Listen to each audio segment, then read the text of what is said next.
And we're live. We're back again, once again, but this time we're back with the boys. But before that, let me just say, Donald Trump has just faced his George Floyd moment as the state of New York has knelt on his neck and caused him to become a convicted felon. Look at my African American over here. As Trump has claimed, it's not just hush money, it's a non-disclosure agreement, totally legal, totally common.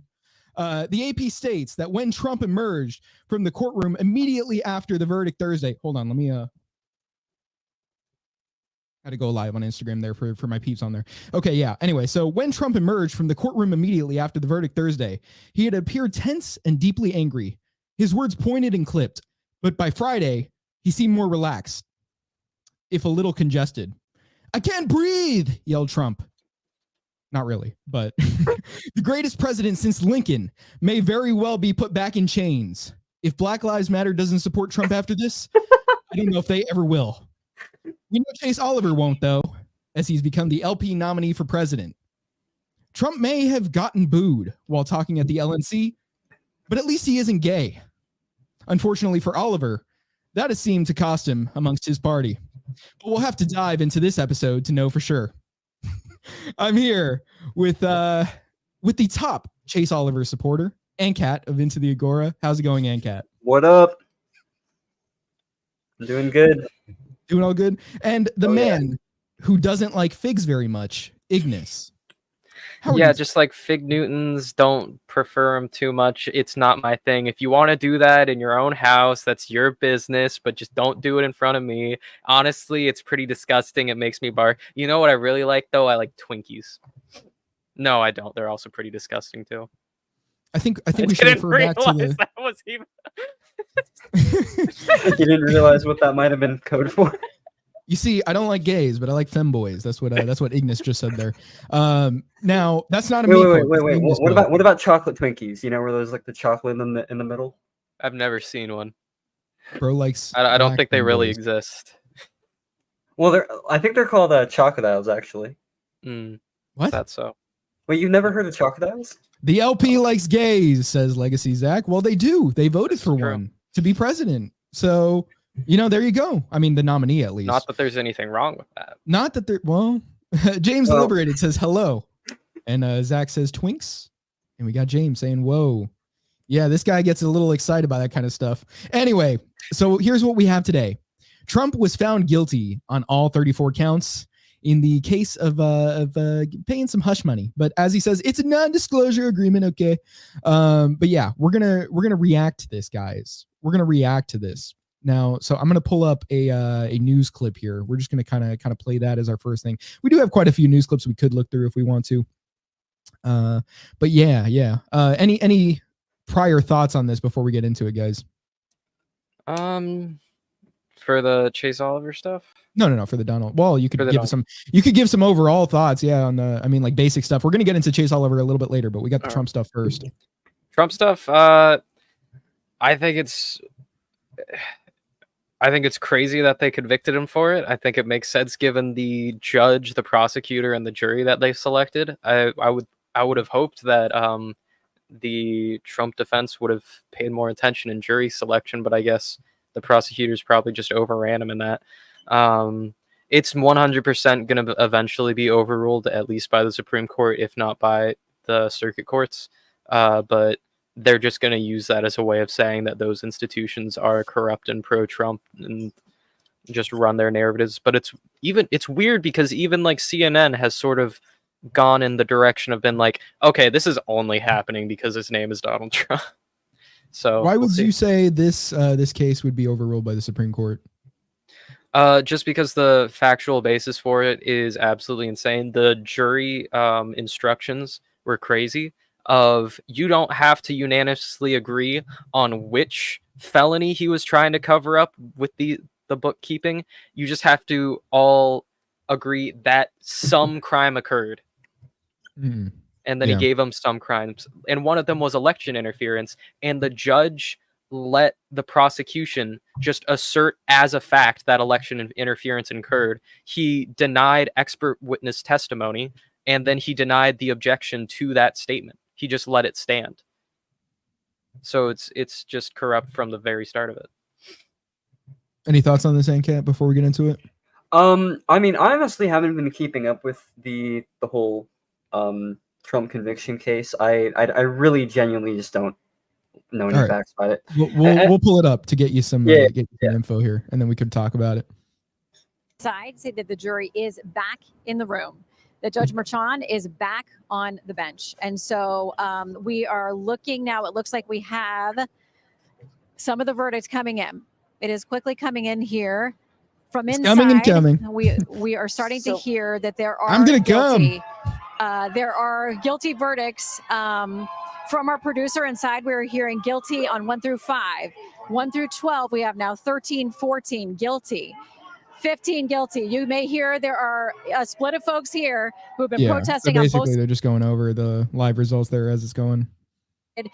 By being linked to a felony, to an underlying crime. We are now 24 counts in, all guilty from inside. This is what we are hearing from our producers, up to 26 guilty. Now, remember, each of these counts could maximum have 4 years in jail. Yeah, but what's the likelihood Trump goes to prison for this?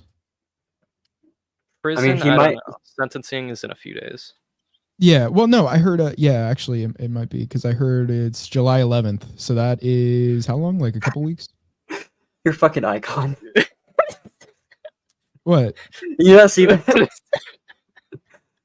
The imposter. Oh. I didn't even look. I didn't look at the screen. Yeah, do it again. when did this get screenshotted? Why does it look screenshotted it? I screenshotted it as you were reading, and then I mirrored it in the time that it's been since then. Jeez. Okay. Well, we have Legacy Zach saying Trump just won the election. Everyone is losing their minds without acknowledging the appeals process. But yeah, it seems like people we're going to look at another video where people are kind of freaking out about this or like giving their takes. Yeah, people have definitely gone crazy. I don't know if that's apparent to you guys, but people have been kind of insane as of late. Let's see. So, real quick, Ancat is like me, only seeing the cartoons. What? I don't pay attention to political news. I only get my political news from the memes that come out afterward. Oh, I see. If the establishment really didn't like Trump, then he would have already committed super slide. By Not now. necessarily, no. Yeah, I don't. I think it's a big mistake for libertarians because I agree with a lot of the conspiratorial shit to some extent, but I think it's a big mistake to be like, well, if he was truly subversive, the state would have killed. I don't know. I feel like that's just going a bit too far. I don't know. I there needs to be a lot more concrete evidence for it and a lot more reasoning to back some of these claims. And I feel like that's kind of the problem is that, and it's also the same with censorship too, that I've noticed as well. And this is a little bit off topic, but academia censored this topic, therefore it's subversive to the elite, or therefore we need to support this argument, even though the media censors a lot of shit that arguably shouldn't be censored, obviously, but also admittedly isn't very smart as well, so it's you gotta play it by ear. I mean, even if they didn't like Trump, I think it would be more of a thing of their takedown of him would have to not just be that immediate, just because I think of the reaction that would spur from that. Because I don't think they're trying to just go into outright chaos. If they were, then yeah, sure, kill Trump krill Trump. But yeah, no, I'm just thinking if they actually did want to take him down, maybe it wouldn't look exactly like what we're seeing now. Maybe it would be more intense. But I still think they would try and hold it back as far as keeping that pressure contained. I mean, what they're going for is a character assassination right now. I think they learned their lessons about taking down political figures literally via MLK and JFK. Those two incidences kind of caused a bit of a controversy when the CIA killed them, allegedly. But I think a lot of people I think it's hard to estimate the capacities of the intelligence agencies because you have fiction like Marvel. It's not like they have this the Winter Soldier or anything like that, who's this assassin that uses these Soviet-made slugs that are completely traceless, and he's able to do these super amazing, incredible feats or anything like that. Think about what they had to do with Jeffrey Epstein. The guards suddenly fell asleep. he was moved into solitary away from the person who he was with, and it's just like, oh yeah, all of the footage is gone. It's crazy how that happened. No, they aren't that competent at it. It seems like at all. So it's just interesting to think. Yeah, they would kill Trump, who has like 24/7 security plus the Secret Service plus like his own stuff, and is always very public or anything like that. And then if he got assassinated, that's how you get a boogaloo. I'm just saying. It sounded like you were going to make a point earlier too. Was that just part of it, or was there something else? Because I interrupted you with the chat. I forget the other point. It's fine. Oh, it was. Let me see if there was a chat right before that. Yeah, I don't know. I think I was gonna. Acts. Yeah, I don't know. Probably not. Oh, having to go through the appeals process. The most likely scenario for him getting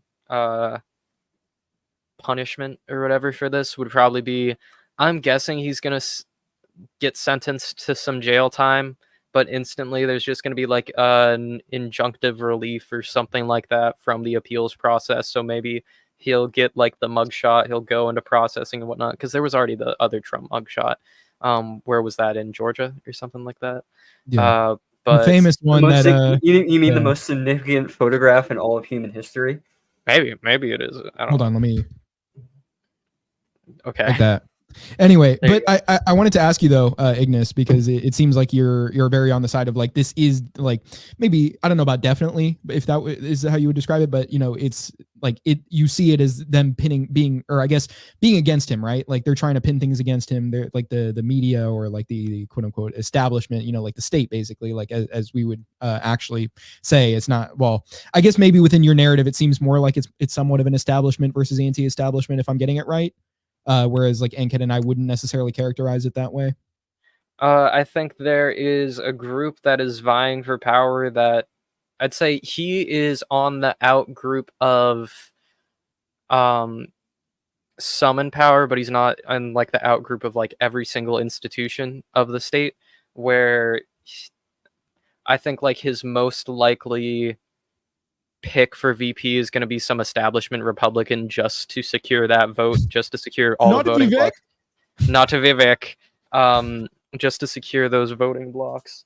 And that's going to draw in some more support from the establishment Republicans, get him into office, and I don't think we're going to see too much anti-establishment policies, even if he got a libertarian in his cabinet, as he promised the Libertarian National Convention. But yeah, I was actually going to bring that up because there was a video of him promising that at the LNC, which we'll get a little bit more into that. I think we could just ask that question later, as far as like or dissect it a bit more. But yeah, I don't know. Ancat, any thoughts? I was going to mention too, this is a little bit off topic, but like, I think that's also a mistake for libertarians, because I mean, we've done like multiple in-depth podcasts about how entrenched the media is with the state, but I do think that it is a mistake to argue, and I'm not saying that anyone here is arguing this, but I think it is a mistake to argue that just because state media demonizes some person or some group, because oftentimes that we're often thinking like, oh well, the media demonizes libertarians because they're a threat, and I think that to some extent is true, but I think it is a mistake to conclude from there that anyone who is demonized in the media therefore automatically is a threat, because I mean, also fascists and Nazis get fucking demonized by the mainstream media. They're not any allies of ours, you know, they're not subversive to the establishment. I mean, maybe they're subversive to the establishment technically, but not really in a good, you know, so I guess that would be like the only thing that I would have to add, is I think it would be a mistake for libertarians to assume, Trump's getting attacked in the state media, so therefore he must be on our, you know, I think that's definitely a bit of a stretch. Yeah, so I guess, Ignis, the question would at that point be is like, so do you see it more as like they are against him, but it's not because he's actually going to take anything down? It's just more like something about disrupting a narrative, even if he's not actually like subversive in the sense of like taking down the state?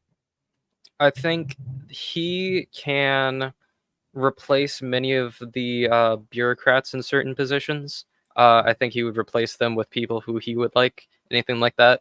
If he's smart at all, he's going to listen to Vivek's strategy of mass layoffs and just do that and then replace him Outsource with to India. whoever.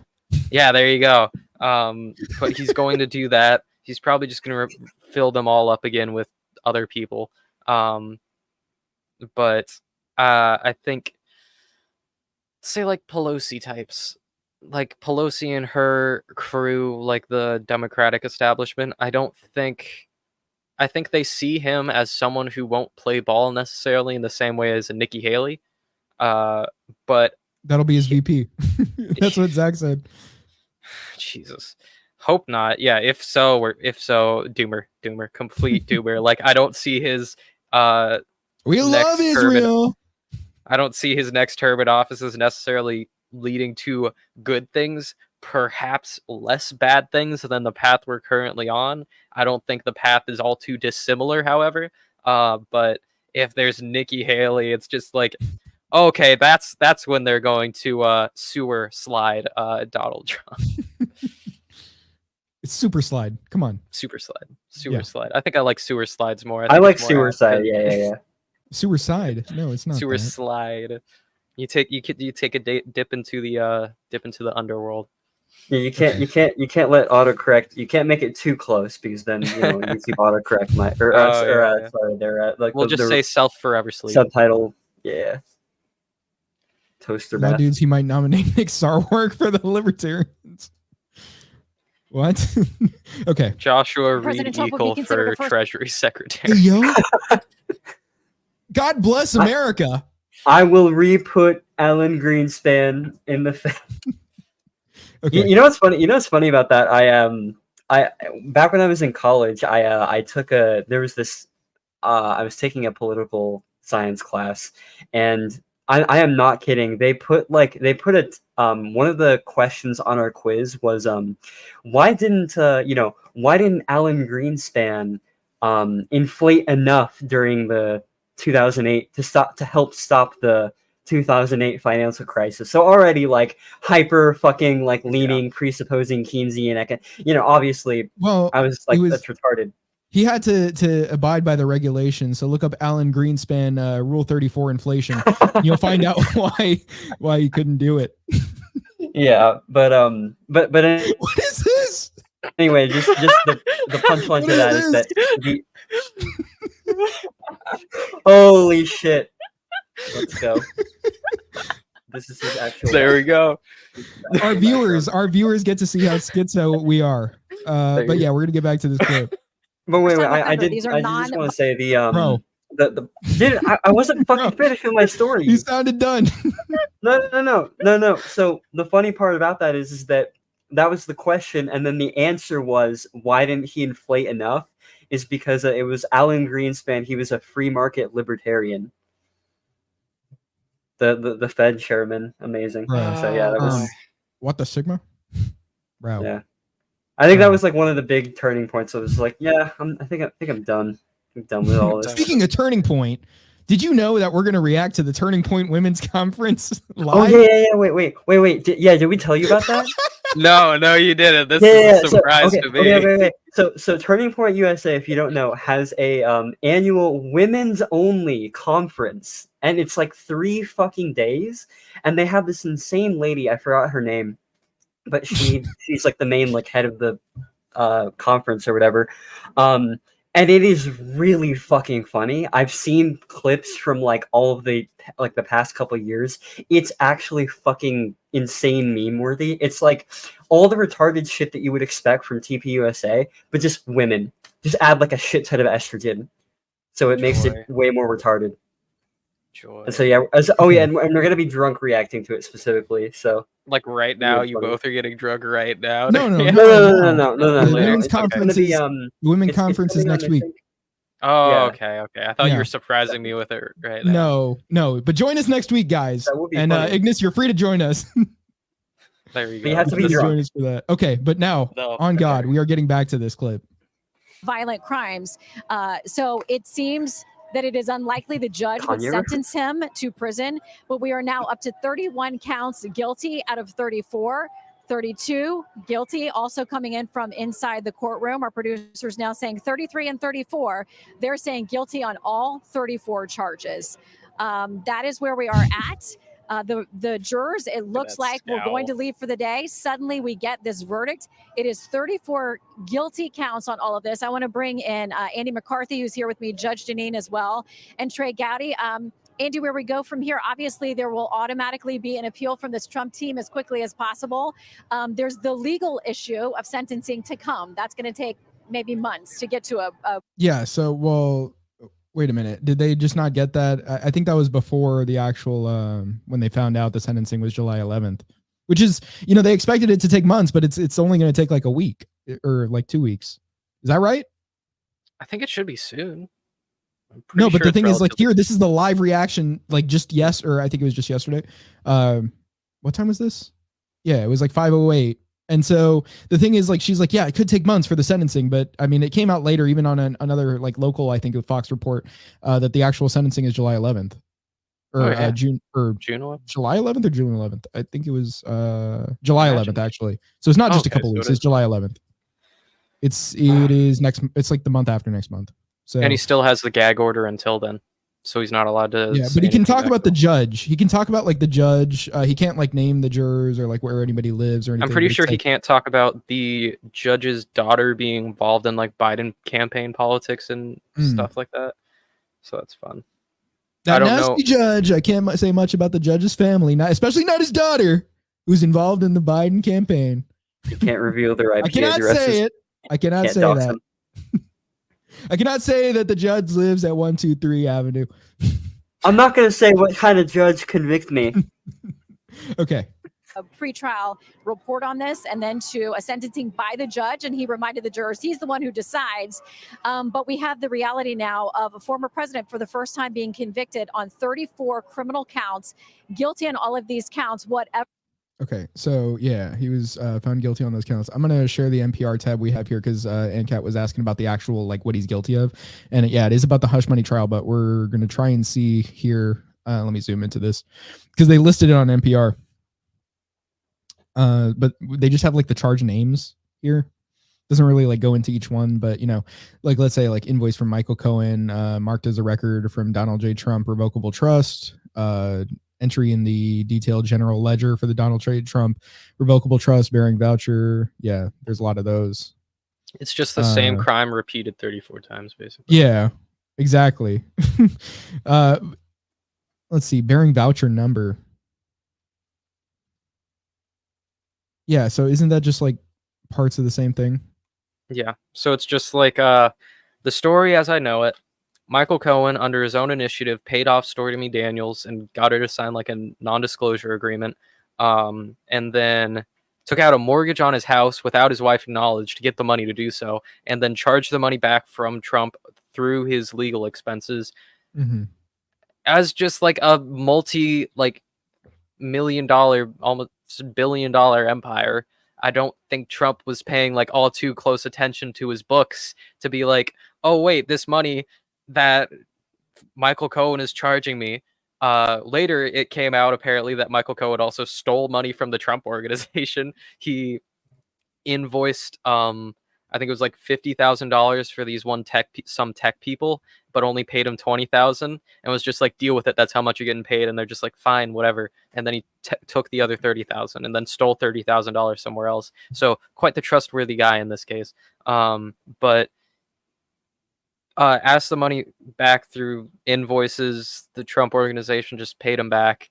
And for some reason, the state is like, oh, that's actually a campaign finance violation because the effect of spending that money on Stormy Daniels is that there won't be negative news negatively affecting your campaign. So it's a campaign donation that's over the donation limit and you're not reporting it properly. And it's just like, no, I think he would run into more legal trouble if he tried to make that a campaign donation, because just doesn't make any sense. It's a completely novel legal theory. It's crazy how they're just coming up with so many of those right now for people only named Donald Trump. Now, if only Trump had set up an LLC and done it through Exactly. that, he would have been out of trouble. He would have limited his liability then. Yeah, exactly. Trump's Stormy Daniels payoff fund would have just dissolved, and Trump would have gotten scot-free off that. Let's see. James said, well, hold on. Legacy Zach said she hot, question mark. Is he talking about the judge?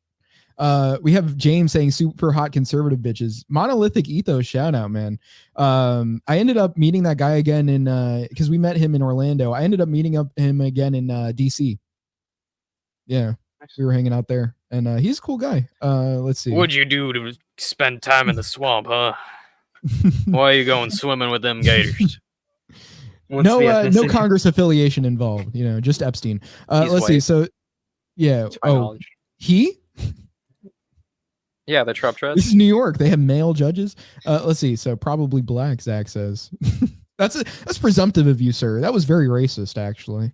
Let's see. It's corruption at its finest, and it's been happening to us plebs in this shit justice system forever. I was gonna say though is that I do think that it's funny that like this is like the huge firestorm thing that people are focusing on, and it's the same with like his tax returns. They're not. It is funny because they're not focusing on his, his appointment of Jerome Powell, the guy who inflated the shit and is kind of responsible for the shitty inflationary situation that we're in. The fact that he like literally threatened to fire Powell for like not stimulating the economy enough. The fact that he like tried during COVID to push for more greater stimulus packages. The fact his Epstein associations, all of his fucking his Epstein associations ended, and everything that I've seen from like the documents released from Epstein, like all of them, nothing indicts Donald Trump. From everything that's been publicly released, so that's crazy. And like all of the cases that are being brought right now are like the dirtiest things that they have found on him. And if it's the case that he's only guilty of these things, assuming all of them except for the trumped up charges, hey, he's one of the cleanest, even just like over $1 million net worth. He's one of the cleanest people in the United States. Which is crazy. Apart from the very obvious war crimes that he committed as president, increasing the drone campaigns and everything like that. Everything that's legal, atrocities included in legality. Yeah, he hasn't done anything that's wildly illegal. Yeah. His what was it? Was it Pink Market? I'm supposed to be the agorist here, forgetting all the fucking markets, but yeah, I don't know. Like I guess. I would say that Donald Trump black market in America, guys. True. A MAGA black market. So here's the thing. I would say that like the Epstein shit, I don't think that there's like any solid evidence for anything like that's actually fully, conviction worthy or whatever, or like ethically violating. But I would say that I think that it is ironic for people to be like, oh, well, Bill Clinton, Epstein, like, and look at all these associations. But to sort of just turn around and ignore all the clear associations. And yes, you can argue that like there were a lot more ties between, and I think like Whitney Webb has argued this. I would agree that there are a lot more ties between Bill Clinton and Epstein, but I think to sort of kind of just miss his actual like obvious connection and like buddy friendship, as though that there might not have been anything going on, like hosting a singular party with him and Epstein in the 90s with just him and Epstein and like 20 other fucking models or whatever. Like, I don't know, all the the close association for 20 years, all the like the positive shit that he had to say right up until Epstein sort of had all these problematic things coming out about him. I don't know. I think I don't know about Bill Clinton. I think I remember hearing that there was like testimony putting like Bill Clinton with Epstein with these inappropriate girls, and a lot more flight logs of him going on the Lolita Express and everything like that. And I'm not here to defend Trump's record on Epstein. I'm just saying documents don't have anything bad on him, which is honestly surprising to me. Yeah, let's not like put blame on people where they don't have it. Like obviously, like let's blame Trump for the stuff he's actually done, or that we actually know he's done. Yeah. Now Zach over here, Zach's a comedian. I don't know if I should read that. Yeah, I guess I will. It's not that bad. He's too slick to get caught banging his son. Talking about Trump. What does he mean his he's son? He's a funny guy. He's a funny guy. I don't know. It's just absurd. You know, it's like, that's what I like about Zach. We like him. He's a nice guy. He's got a lot of good points. Very, very articulate. But yeah, I would say that I think a lot of the stuff that the media is going after Trump for, I think is very minor compared to the stuff that like we as libertarians would point out that are problems with Trump that don't even get even remotely mentioned. And I think that kind of leads into some problems where they can attack Trump for these minor things that a lot of them don't even have a lot of credibility sometimes, or at least the credibility of those accusations can be called into question. And so then that can turn around and lead the general populace to believe, well, yes, well, that means that it is this character assassination. And not only that, it must mean that he actually isn't this bad guy, or that must mean that he has no, he's not one of these swamp figures that he claims to be railing against. He's not this terrible person, so I think that, or even reverse that, not only is he not this terrible person, he's actually fighting against the corrupt elite establishment in Washington, whereas I think all of us would agree, at least to some extent, that that's definitely not true. Yeah. So the thing is, just to go over some of the things that I guess are relevant here, as it was said, like Trump's probably not going to get put in prison. I mean, that's the likelihood according to a lot of legal experts. I mean, that's at least like legally like what we're looking at here, as far as like, I guess precedent for things. Experts say this is from The Guardian, he's a first-time offender and the crime he has been found guilty of is a non-violent quote unquote paper crime.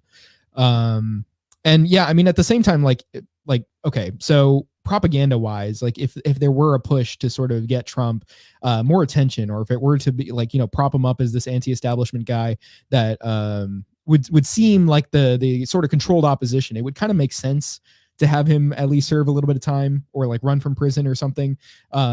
Maybe not in the sense of like, getting, the attention of well, I guess it would be dividing, right? Like if the state wanted to divide people, which, I think we can assume that might be true. But basically, the state, no, they have our best interests at heart. But point being here would be that I think if this were sort of a plot to, I guess, push political division and like push Trump as this anti-establishment, like controlled opposition, it would make sense to have this like breaking of precedent and just put him in prison anyway. Not maybe for like an excessive amount of time to the point where like there's mass riots sparked or something, but to the point where it's like, oh, well, he can still run, because obviously he can still from prison. But he's not actually going to be impeded from gaining the presidency. Like that's still sort of that, I don't know exactly the term for it, but they're basically giving people an out to where like they don't have to just go start doing violence, because it's like, well, Trump can still win. It's like they're kind of giving them that, I guess, that incentive to not do it, but also be really divided on it and be really angry about it. Yeah. I would also say that I think that, again, I don't think that there's enough concrete proof for this, but I would say that I think it would be a mistake to argue that, well, if they're giving him negative coverage. So I guess to tie it back to a point that I was going to make is that back in like 2017, when the sort of Trump, like the first waves of TDS were coming on, Trump deranged syndrome, where the media was freaking out about him. A lot of people within like sort of the MAGA crowd were like, the silly media, like they don't realize that, their attacking of him is actually boosting his credibility or boosting his popularity among the public. And that for sure happened. I think so what I would argue is that I think it would be silly to know that the media doesn't know this, or at least some of the higher ranking officials in the state know this. Oh my gosh. I knew you were planning anyway. something. I saw it on your face. What? Me? No.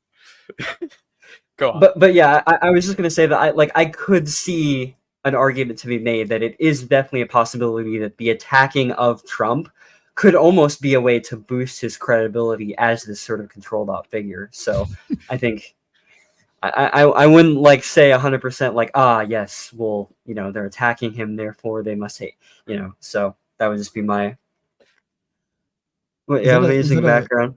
Is that a fig behind him? What? No, you think that's a fig? No, that's obviously not. That's a plum. Just gonna Anyway, leave that there The for a second. Bob's Burgers poster. Yeah. Game Boy Flyer says house arrest, maybe. perhaps. Yeah, I mean, Mansion like, arrest. in his big mansion, I'm sure that'll be uncomfortable for him. It's more so to get him off the campaign trail, and specifically to keep him under house arrest before the Republican National Convention, so he couldn't be there to accept it. Now, let me actually pull this up real quick, because I think it would be better if I just said it, having read it directly from the source, because this is a little quote I have. So Trump got 3 baby mamas, a mugshot, and 34 felonies. Bro really is the first black president. Yeah, I actually had. You know what's But he funny? didn't I vote for had. Joe Biden, so he Oh ain't shit, you're black. right. Black card revoked. You know what's funny, Ahmed? I literally had that exact tweet prepared as well because I was gonna read it after we were done talking about it. Bro, I just had to at this point. It made so much sense to You do. beat me to, bro. You're me when I show up to a being racist competition and my opponent is Ahmed. Hell yeah. Let's see. So we got this clip basically where they're showing New Yorkers actually reacting, and so there's like different takes from each side of the argument here, and I guess this will show us how polarized people are right now on the issue.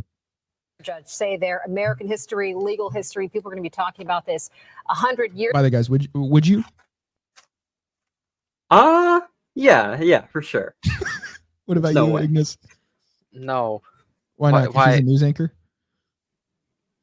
Well, one, because she's a journalist, and you don't mess with that. Oh, But she's a also, J. I detest your question. She's a J, you say? A journalist. Journalist. Yeah. I'm not gonna say what kind of- media- I was thinking that exact clip of Kanye. Okay, anyway. I would for the one time. Let's go.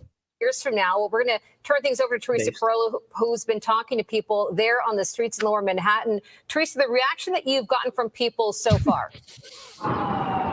Yeah, not so surprising, Bianca and Steve, because Collect Would Palm not. Park, which is the park directly across the street, That's is sort a of would split not. in two at this That's a point. dub. One side are Trump supporters, the others are not. But I can tell you, this She definitely the Fox Bop. verdict, the fact that Like a the former 3 out of president 10. guilty on all counts, is really the talk of the town. People are stopping by asking us. As a matter of fact, the mail carrier just walked by. Disavow. She said, "What's all the commotion about?" We told her, and she was quite surprised as well, as she's out here on her mail route. I mean, that's really New York for you. People get information by word. Who cares about a male woman? There is the side where you see lock him up and Don the felon. That would obviously be the anti-Trump side. One person Oh. told me, No way. finally, some accountability. Another person directly behind him on the other side of the fence screaming to us, lies, lies, it's all lies. Did you imagine that? Some guy behind a fence. Lies, lies, it's all lies. Like just Sure. screaming that. More proof, if we didn't need it, that politics drives people fucking crazy. Dude, like, I mean, Yeah. it's not even like because we could sit here and talk about it and be like, yeah, this is what we think's true. This is what we think's not true. But you got somebody literally going out of his way to like start screaming at some journalist like that, it's lies, it's lies, it's lies. Like, it's not even on camera. It's just, it's just some guy taking time out of his day to do that. It's unfortunate that, it's just a waste of time at that point. It's not even something that there's nothing constructive from it. Yeah, just I was. build something, do something, engage in productive economic activity, or just pay us money and we'll do it for you. There we True. go. There we guys. go, There we yeah. go. Links in the description to Ancat's channel and to my stuff, and just support us, man. We're doing this for you so that you don't have to go to New York and start screaming that this is all lies. We'll just sit here and do that anyway. I was gonna mention one more thing is that, like, I don't know if you guys have seen this, but back during the 2020 election, during the whole it's a fraud election thing with Biden, there were literally Trump voters going outside of the poll stations, and there were like 3 of them in a row, like right outside, literally kneeling and praying. They were like praying to the voting booths to be like, please, Donald no, Trump, if you can like, hear me right now, please save me." No, it was save me literally from these that. people. It wasn't These like bad people. I don't think they were saying that directly, but watching it actually is fucking insane. I think I think Filthy Heretic said this best, where he came out on his channel, and the first thing he said was religion or statism is a religion, and it is actually a very like real thing that you actually see religious elements in a lot of these people who are just so invested in politics and so politicized to the point where they literally believe that kneeling on the ground and in front of the fucking polling machines is gonna save them because, you know, fucking QAnon crazy shit, you know? Just trust the plan, guys. You have to The make only yourself time I kneel- anti-fragile enough to The only where time, nothing the will only- affect you. the only time I Pray kneel to is the in plan. Minneapolis. And I'm gonna interrupt Ahmed even. You kept trying. You kept trying. But guess what? You can't. See, I stop don't it. kneel. There are only two types of men who kneel: religious men under the Lord, and we're not even going to mention the second type of men who kneel. But I think Derek we all know Chauvin. who we're talking about. LeBron James. Not Derek Chauvin. It Who's starts it? with another letter. Who's the football player that started that whole thing? Sorry, what whole Oh, thing? Kaepernick. Oh, yeah. I was thinking You know what he Kendrick was? Lamar. You know what Kendrick and Kaepernick are. All right. This There is you go. directly tied to the former president's Artist? political ambitions, and they say it is an effort to keep him from the White House. Once again, take a listen. It's been a long time that he's gotten away with just about anything. Finally, some accountability. That's how it feels. It's a very sad That guy was definitely gay. day for America. That's all I'm going to say. Why do you feel that way? Because this is political prosecution, and there's absolutely nothing behind this case. And This guy might have autism. I hope they appeal it. I'm kind of shocked that they actually Yo, found him Kanye guilty, East. Why are you shocked? because people of his magnitude don't usually see the inside of a jail, and it still remains It's kind of weird that he has that accent. to be seen that he's actually going to see the inside of a jail. So with that being said, the jury's still up, or if he's actually going to see the inside of a jail. What's interesting is across the street, there's a good mix of people who have been here every day and those who only, as they told us, came down to witness history. Now, Bro, everybody's there all day, Bro. every day. Bro. Yeah, anyway, you guys get the point on that. Yeah, for the most part, like people, I mean, what is this? Yeah, who's that guy? Jeremy It's Kaufman. it's a Jeremy Kaufman reminder that he then, after Chase Oliver got the nomination, was just like, oh yeah, MAGA are socialists, but they're better than Chase Oliver. Yeah, I actually had So that queued for when we were talking about Chase Oliver. You keep taking my points from later down in the stream, but it's okay because I have plenty. But yeah, no, the tweet from Jeremy Steelworkers and- Kaufman. The tweet Steelworkers. from, Sorry, go ahead. no, go ahead. I was just gonna say steelworkers in Pennsylvania owning the means of production. The tweet from Kaufman was yesterday. I held up this sign calling Donald Trump supporters socialists, as you can see behind Ignis there. And then he said tonight the Libertarian Party nominated a gay race communist for president. With those choices, I'm standing with Donald Trump. There So you there go. you go. Race mixing is communism. We just need like people at the LP holding those signs up from the 1950s. How about we just modify this sign right there from MAGA equals socialist to race mixing equals communism? That'd be pretty good. What's that got to do with it? Because he said gay race communist. I just thought that was funny. That is. You haven't that is seen the pretty sign? funny. You haven't seen the sign where people are holding up those signs and it says race mixing equals communism? No. Yeah, they're you like can look that up. they were like racist white Southerners protesting outside of like or like integrated schools, and they were Mhm. and a few of the people were holding up signs that literally just say race mixing is communism. Now, when you think about it, no, I don't. I have no idea where they're coming from with that. Even from the standpoint of well, technically, yeah. If communism is when the government does stuff and the state forcibly integrates schools, Socialism is when the government mean, does stuff. oh yeah, wait, isn't communism when the government does a lot more stuff? Or yeah, is it? Yeah, Communism is when the government does everything. yeah. Okay, gotcha. I mean, like, socialism is literally when the government does stuff because the government must claim ownership Yeah. over the means of production in order to do stuff, over the market in order to do stuff as well.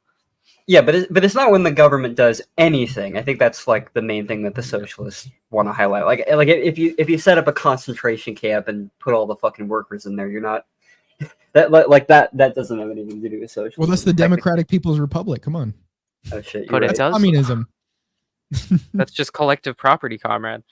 The socialists are typically Marxist socialists, so they like to specifically describe their little pet theory of how actually when we do it this time, it'll work because my right people will be in charge because the people that agree with me will hold power, or maybe just a chance. Maybe I'm trying for this. I'll hold power, and then I'll construct society how it should be. Yeah, I mean, like if you're a tanky though, I mean, I think tankies basically unironically do make an argument that like yes, we basically need gulag concentration camps in order to achieve socialism. I think it's kind of the end point of the beliefs. Yeah, no, and I'd have argued this too, is that I want to take individual socialists at face value to what they believe, but I would still argue that like even if socialism itself from some like a democratic socialist like Voss, for instance, wouldn't argue that like argues from a specific point of socialism, I would argue that the logical conclusion of Marxist ideology is basically just fucking neo-fascism. And this is like actually a thing, by the way, too. Like they're called national Bolsheviks, where they're like they're basically just tankies who love the Soviet Union, but it's like we support the workers' rights to seize the means of production, but fuck brown people, and that's it. And also, Ancat asks, was Spain communist since they put Cubans in concentration camps during their revolutions in the 1880s and 1890s? I mean, they were definitely socialists. I don't know about communists. Just because you could easily just paint with a broad brush anything of history and call it socialist. But if you want to be specific to Marxist socialists, then you have to paint with a bit more of a fine brush. But what I would say is also fascism was born out of the failures of socialism and the failures of capitalism, or I guess failures of capitalism. And they're just like, okay, so we need a new way, a third position, and that'll be fascism. But it was just socialism in a different way. It was national trade unionism, which is socialist. Not capitalism, not communism, but some secret third thing. Yeah, this binary of more government control or less government control. Well, we'll just call more government control in this special way a third way.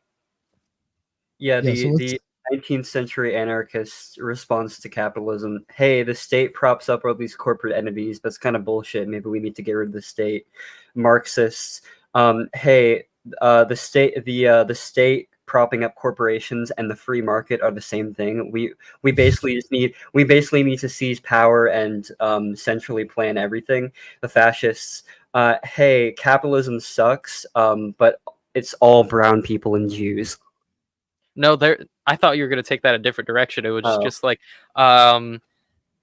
anarchists. The state props up corporations in the market. We need to destroy the state. Marxists. The state props up corporations in the market. We need to destroy the corporations. Fascists. The state props up corporations in the market. Good. Yeah, pretty much. That's okay. also accurate. So we're gonna see our daddy Donnie. He's gonna talk to the LNC. Okay, he's gonna talk to the LNC and he's gonna promise a libertarian in his cabinet. Let's see that. At a presidential candidate of a rival party. It sounds like he's doing an impression of himself. A presidential candidate is like saying it like stereotypically Trump. Will address the convention of a party that is presumably gathering to nominate its own candidate. Now I think you should nominate me or at least vote for me, and we should win together. What do you think was going through his mind when he was getting booed like that? Probably just what he's about to say next. Like, what did I say next? It just goes straight from mind to mouth. It just goes straight from mind to mouth.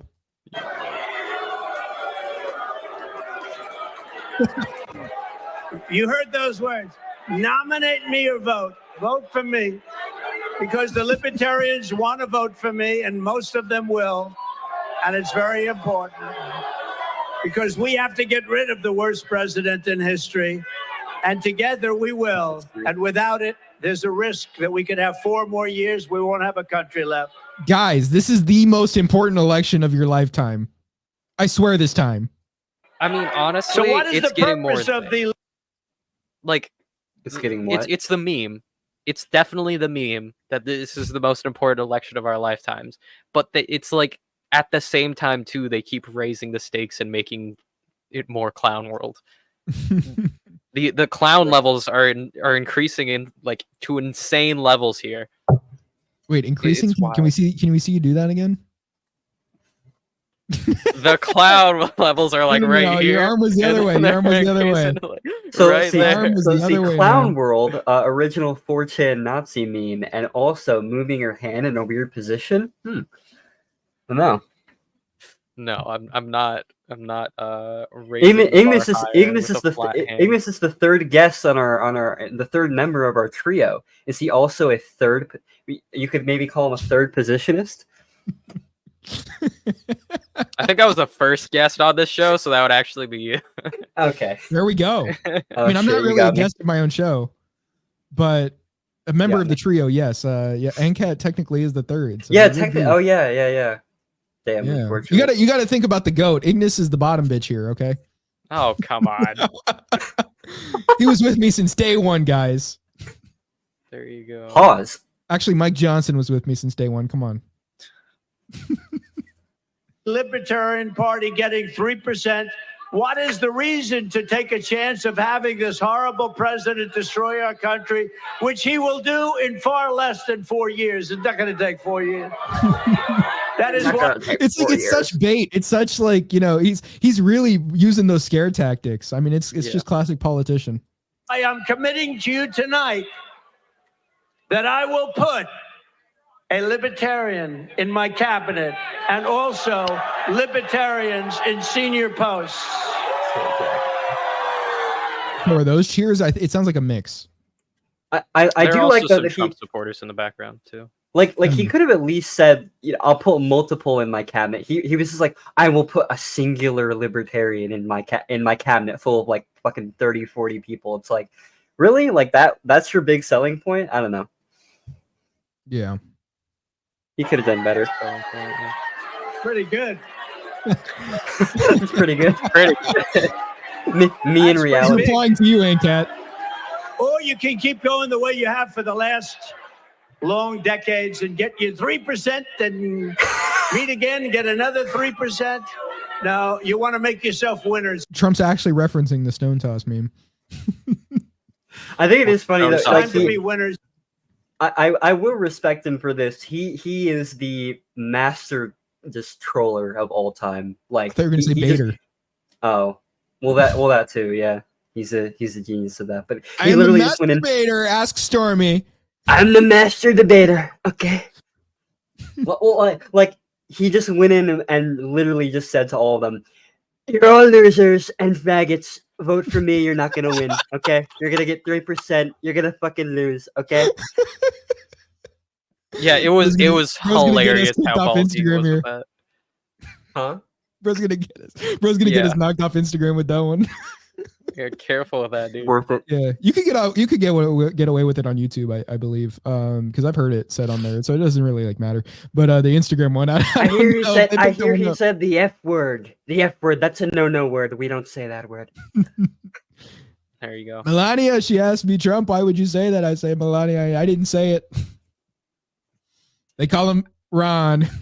that meme where he's like walking up to the Chick-fil-A workers and they're all black and he's just like, so you're telling me that even with the A at the end I can't say it? Ah, that's a shame. I had no idea. You remember he walked into the Dairy Queen and he's like, a blizzard? What the hell is a blizzard? What is that? Wait, he didn't know what a blizzard was? He was saying that. I mean, I don't know if he was just being casual, you know. Whereas Biden, he knows what a blizzard is. I wonder if it's a can't thing wait. where he sneaks to Dairy Queen to just like eat a bunch of blizzards or whatever, and Melania's like been telling him, no, you can't have it anymore or anything like that. It's just like, you need to stay on your diet. And just like he's been sneaking out for like years. And he's just like, oh, blizzard. I don't know what that is. I don't know. Melania, I've never can't even do heard Trump. what a blizzard is in my life. I can't He's be kind of in like Trump. the Some reverse people- meme where it's like the Wojak of like the skinny guy fucking like the big bear like woman. You know, it's kind of like reverse roles here. It's just like Melania coming in. He's like fucking buck naked, but Yo, like we need super to fat. make an edit where it's like the fat chick is like on top of the skinny guy, and then we do that. We face swap them. You know, somebody actually did this. Crushing I need to pull this tweet up, man. That was actually really good. Let me see if I can find it. Because there was this guy that actually did this of two people. He didn't There was a swap fun- them, but he just had like the actual like he Wojak them, man. There was a funny clip of like the Cleveland show where in the show there's like a really skinny fucking country boy husband and then just a massive his massive ogre like whale wife, and like laying down in bed, Cleveland walked into the room or whatever and he was just like, they look like the number 10. Okay, I found the account. I just need to pull up the. There you go. Oh, there we go. There we go. Let's pull this up. This should be family friendly.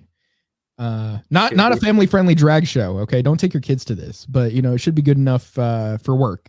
Maybe, probably not. I don't know. But yeah. So basically, there's this chick and this guy, and she says just two 21-year-olds who are proudly voting for Joe Biden and Kamala Harris this November. And so you see, you already saw a preview of it, but yeah, right here, Grand Old Memes makes an image where he puts them together there. Yeah, I'm back. Use the Wojak image of me that was made. You go pull up the Wojak image of me and put it behind yourself.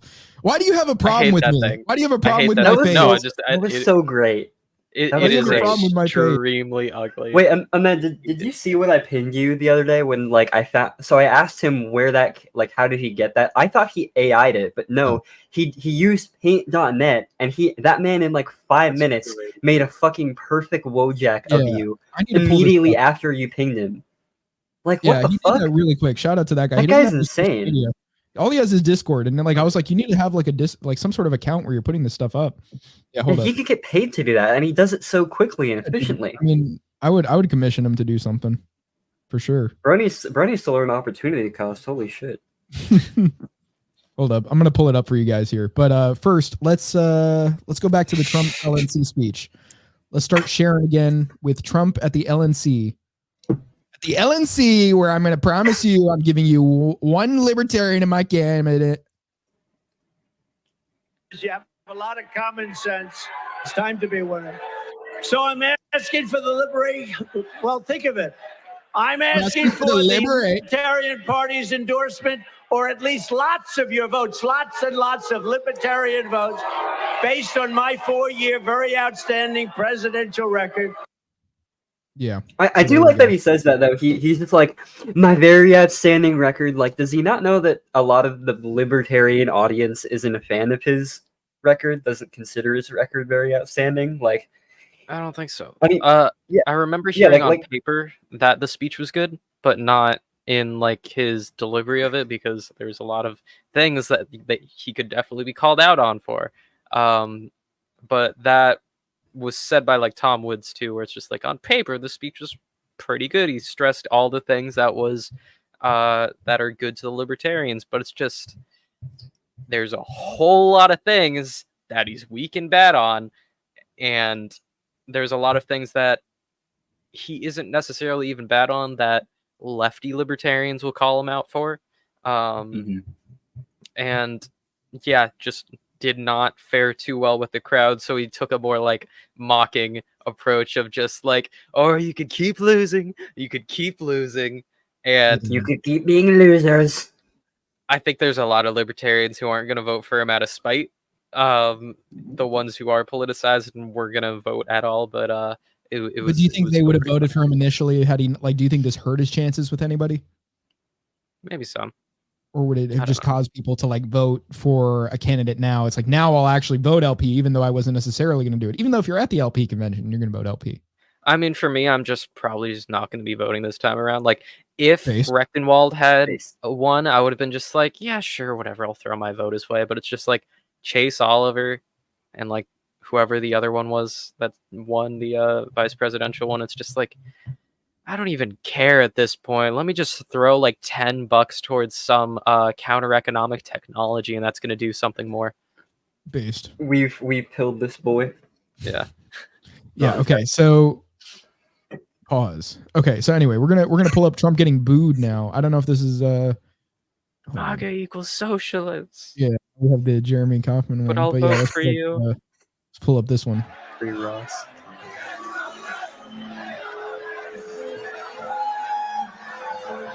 Oh, that's gonna be a bit of that's copyright there.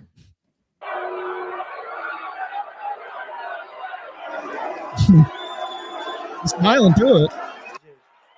There has never been a group of people treated so harshly or well. In the last year, Who's he talking about when he said Wait, that? was he gonna say it within Libertarians?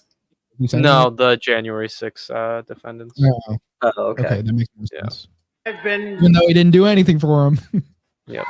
indicted by the government on 91 different things. So if I wasn't a libertarian before, I sure as hell am a libertarian now. No way. And unlike Joe Biden, I don't throw people in jail for disagreeing with me. I don't do that.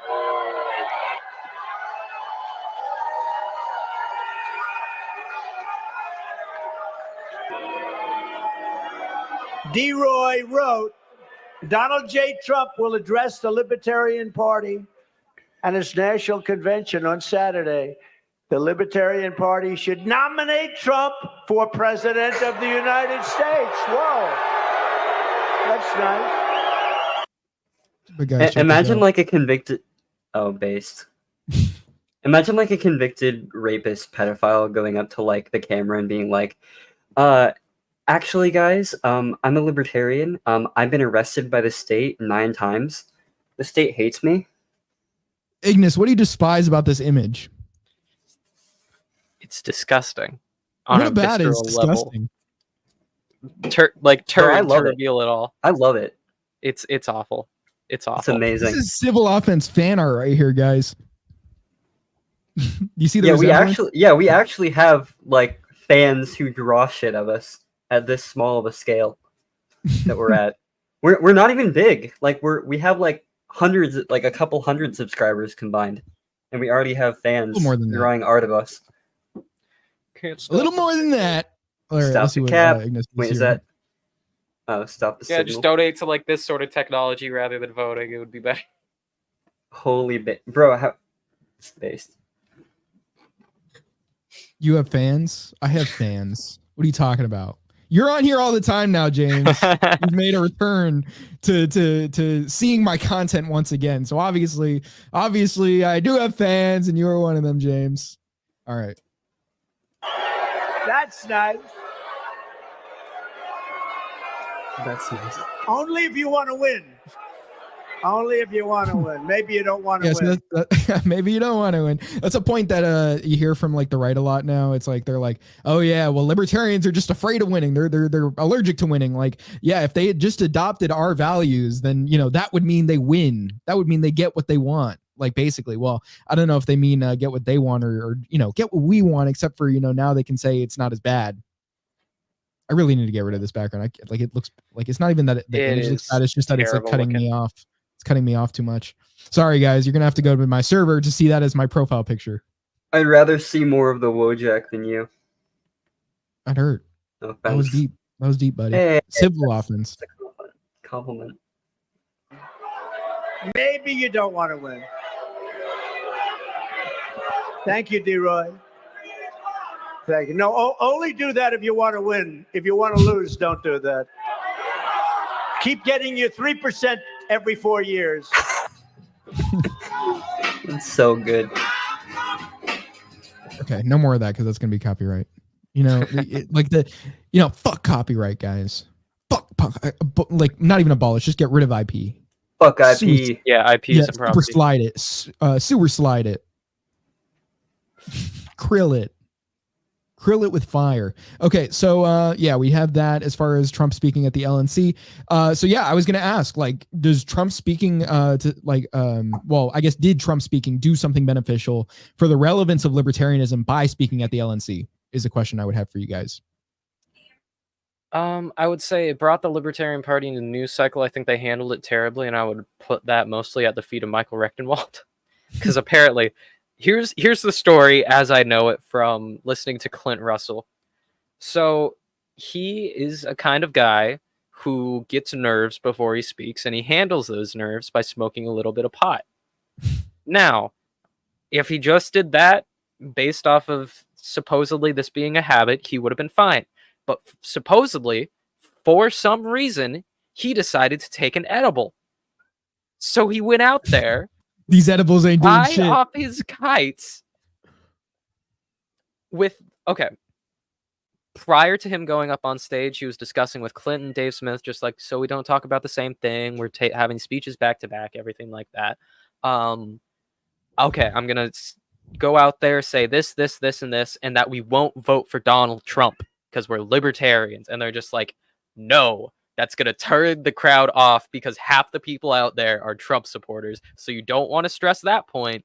You can say, like, we're libertarians, so we should, and then criticize Trump some and everything like that. But don't just outright be like, we're not going to vote for Trump, yada, yada. He gets out there. He starts walking out on stage. Hey, walks past the microphone, apparently. I haven't seen, like, the actual video. Walks past the microphone. They start chanting, like, end the Fed, so he starts pumping his fist and everything. It's just, like, out there.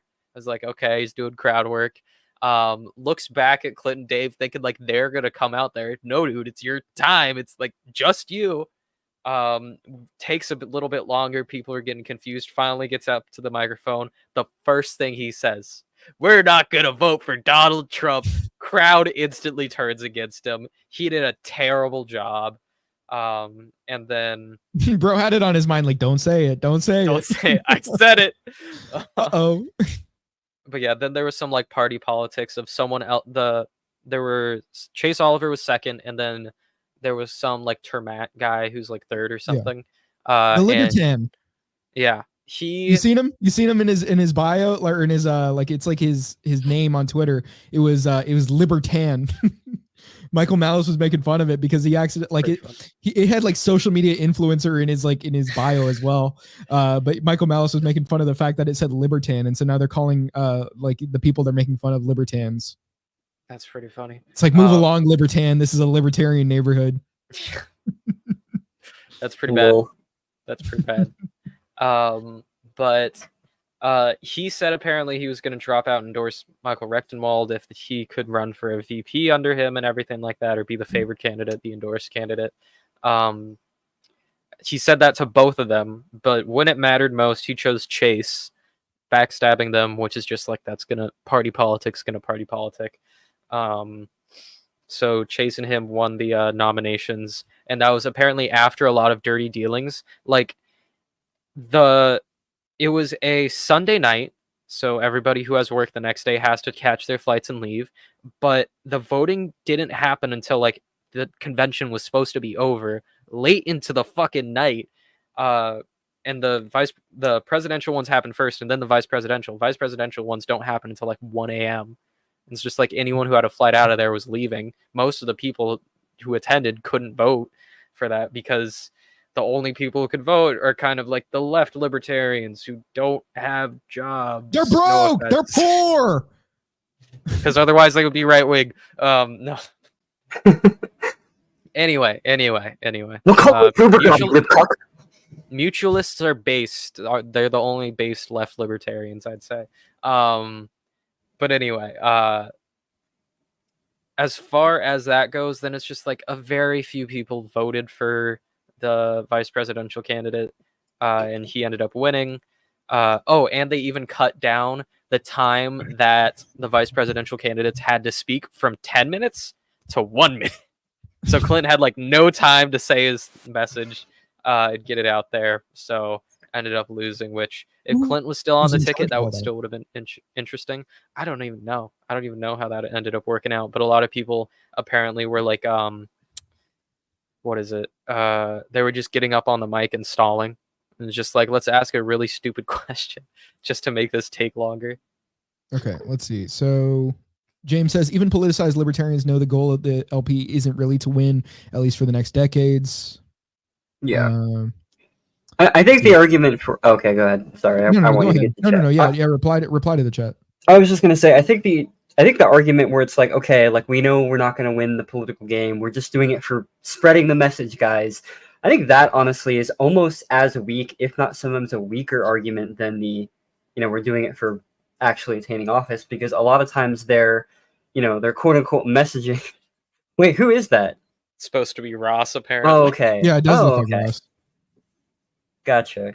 Not just I noticed it was Ross. There you go. Gotcha. Something about the facial structure.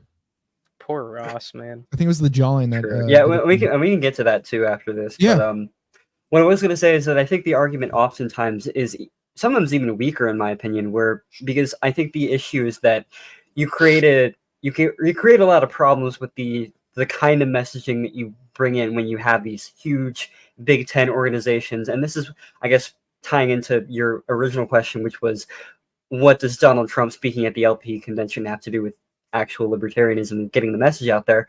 I would argue that I think that there are probably going to be instances of this where it's like, oh, there's this thing called libertarianism I've never heard of before, and the Mises Caucus is promoting this Rothbard book, and then they go out and read Rothbard, Anatomy of the State, they become an anarchist, they become an Austrian.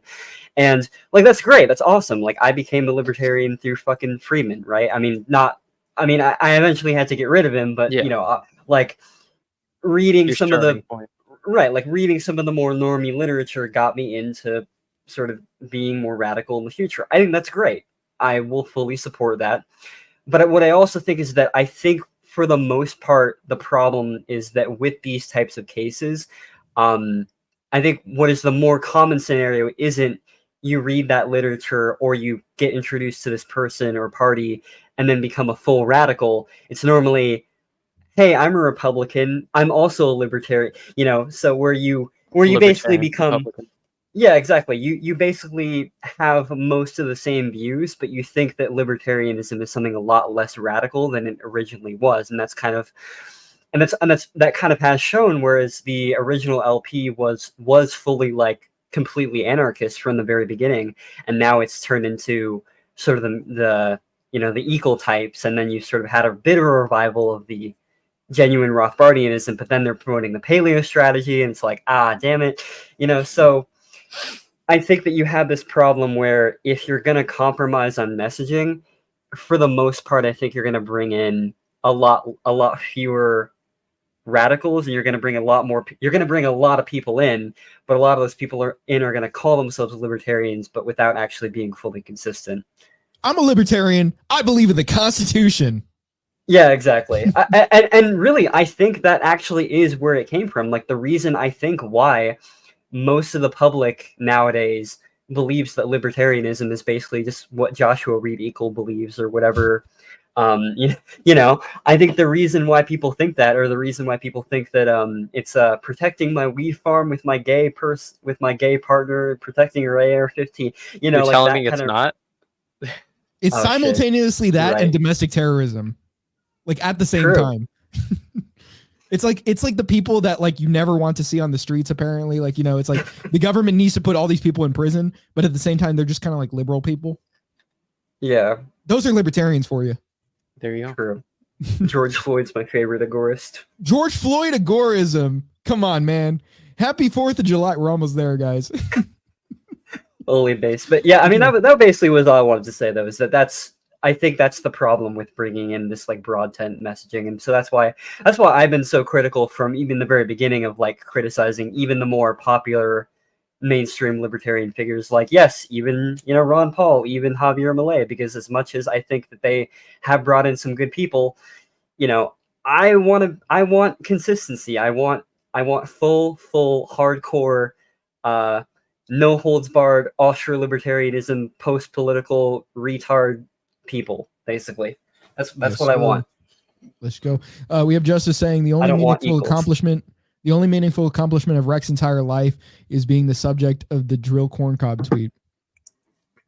I'm not familiar. No. Oh, clue. I know. It's at the tip of my tongue. I know what he's talking about. I just can't remember exactly what it was. But I remember there's like this. Oh my god, dude! I need to look it up. Justice, can you like give me something to look up for this so I can remember what you're talking about, man? Because I know exactly what's being referred to, but I just like it won't come to me. But yeah, so one more thing. You know what I did want to point out though is that I literally just thought of this, but I think milquetoast messaging or not entirely consistent radical messaging almost I think would turn the LP or sort of the libertarian movement into like the meme variant of like MAGA drag queen story hour, you know, LGBT but without the plus, where it's like, yes, how libertarian are you? I'm a Keynesian. Yeah, so without the MMT, you know, so where it's like you have these people where it's like you can be all these different radical variants of libertarianism, quote unquote, but not even resemble in the future what even now is considered libertarianism, you know? Yeah. What I would say though is the important thing to nail down on what libertarianism is a consistent, solid standard for all of it, not just like, oh, we believe in liberty. Yeah. What is that? So what I would suggest as that standard would be self-ownership. Are you for complete self-ownership, which would imply anarchy, because that is what complete self-ownership is. When you get to talking to a statist, they're just like, sure, yes, but we have to have limits. So that's limited libertarianism. What I would say, it's compromised libertarian, it's inconsistent libertarianism, but it's still, usually they value self-ownership, but they usually just think it's not possible to have full anarchy due to their understanding of economics or similar issues like that. And then there's just non-libertarians who aren't convinced of the ethics at all and think that, oh no, you should be dominated by the state. I remember there was one time I was talking with a guy, and I'm just like talking about libertarian things because he seemed like kind of rightish, but he's just like, no, I'm for like the Prussian model. I'm for Austro-Prussian monarchy.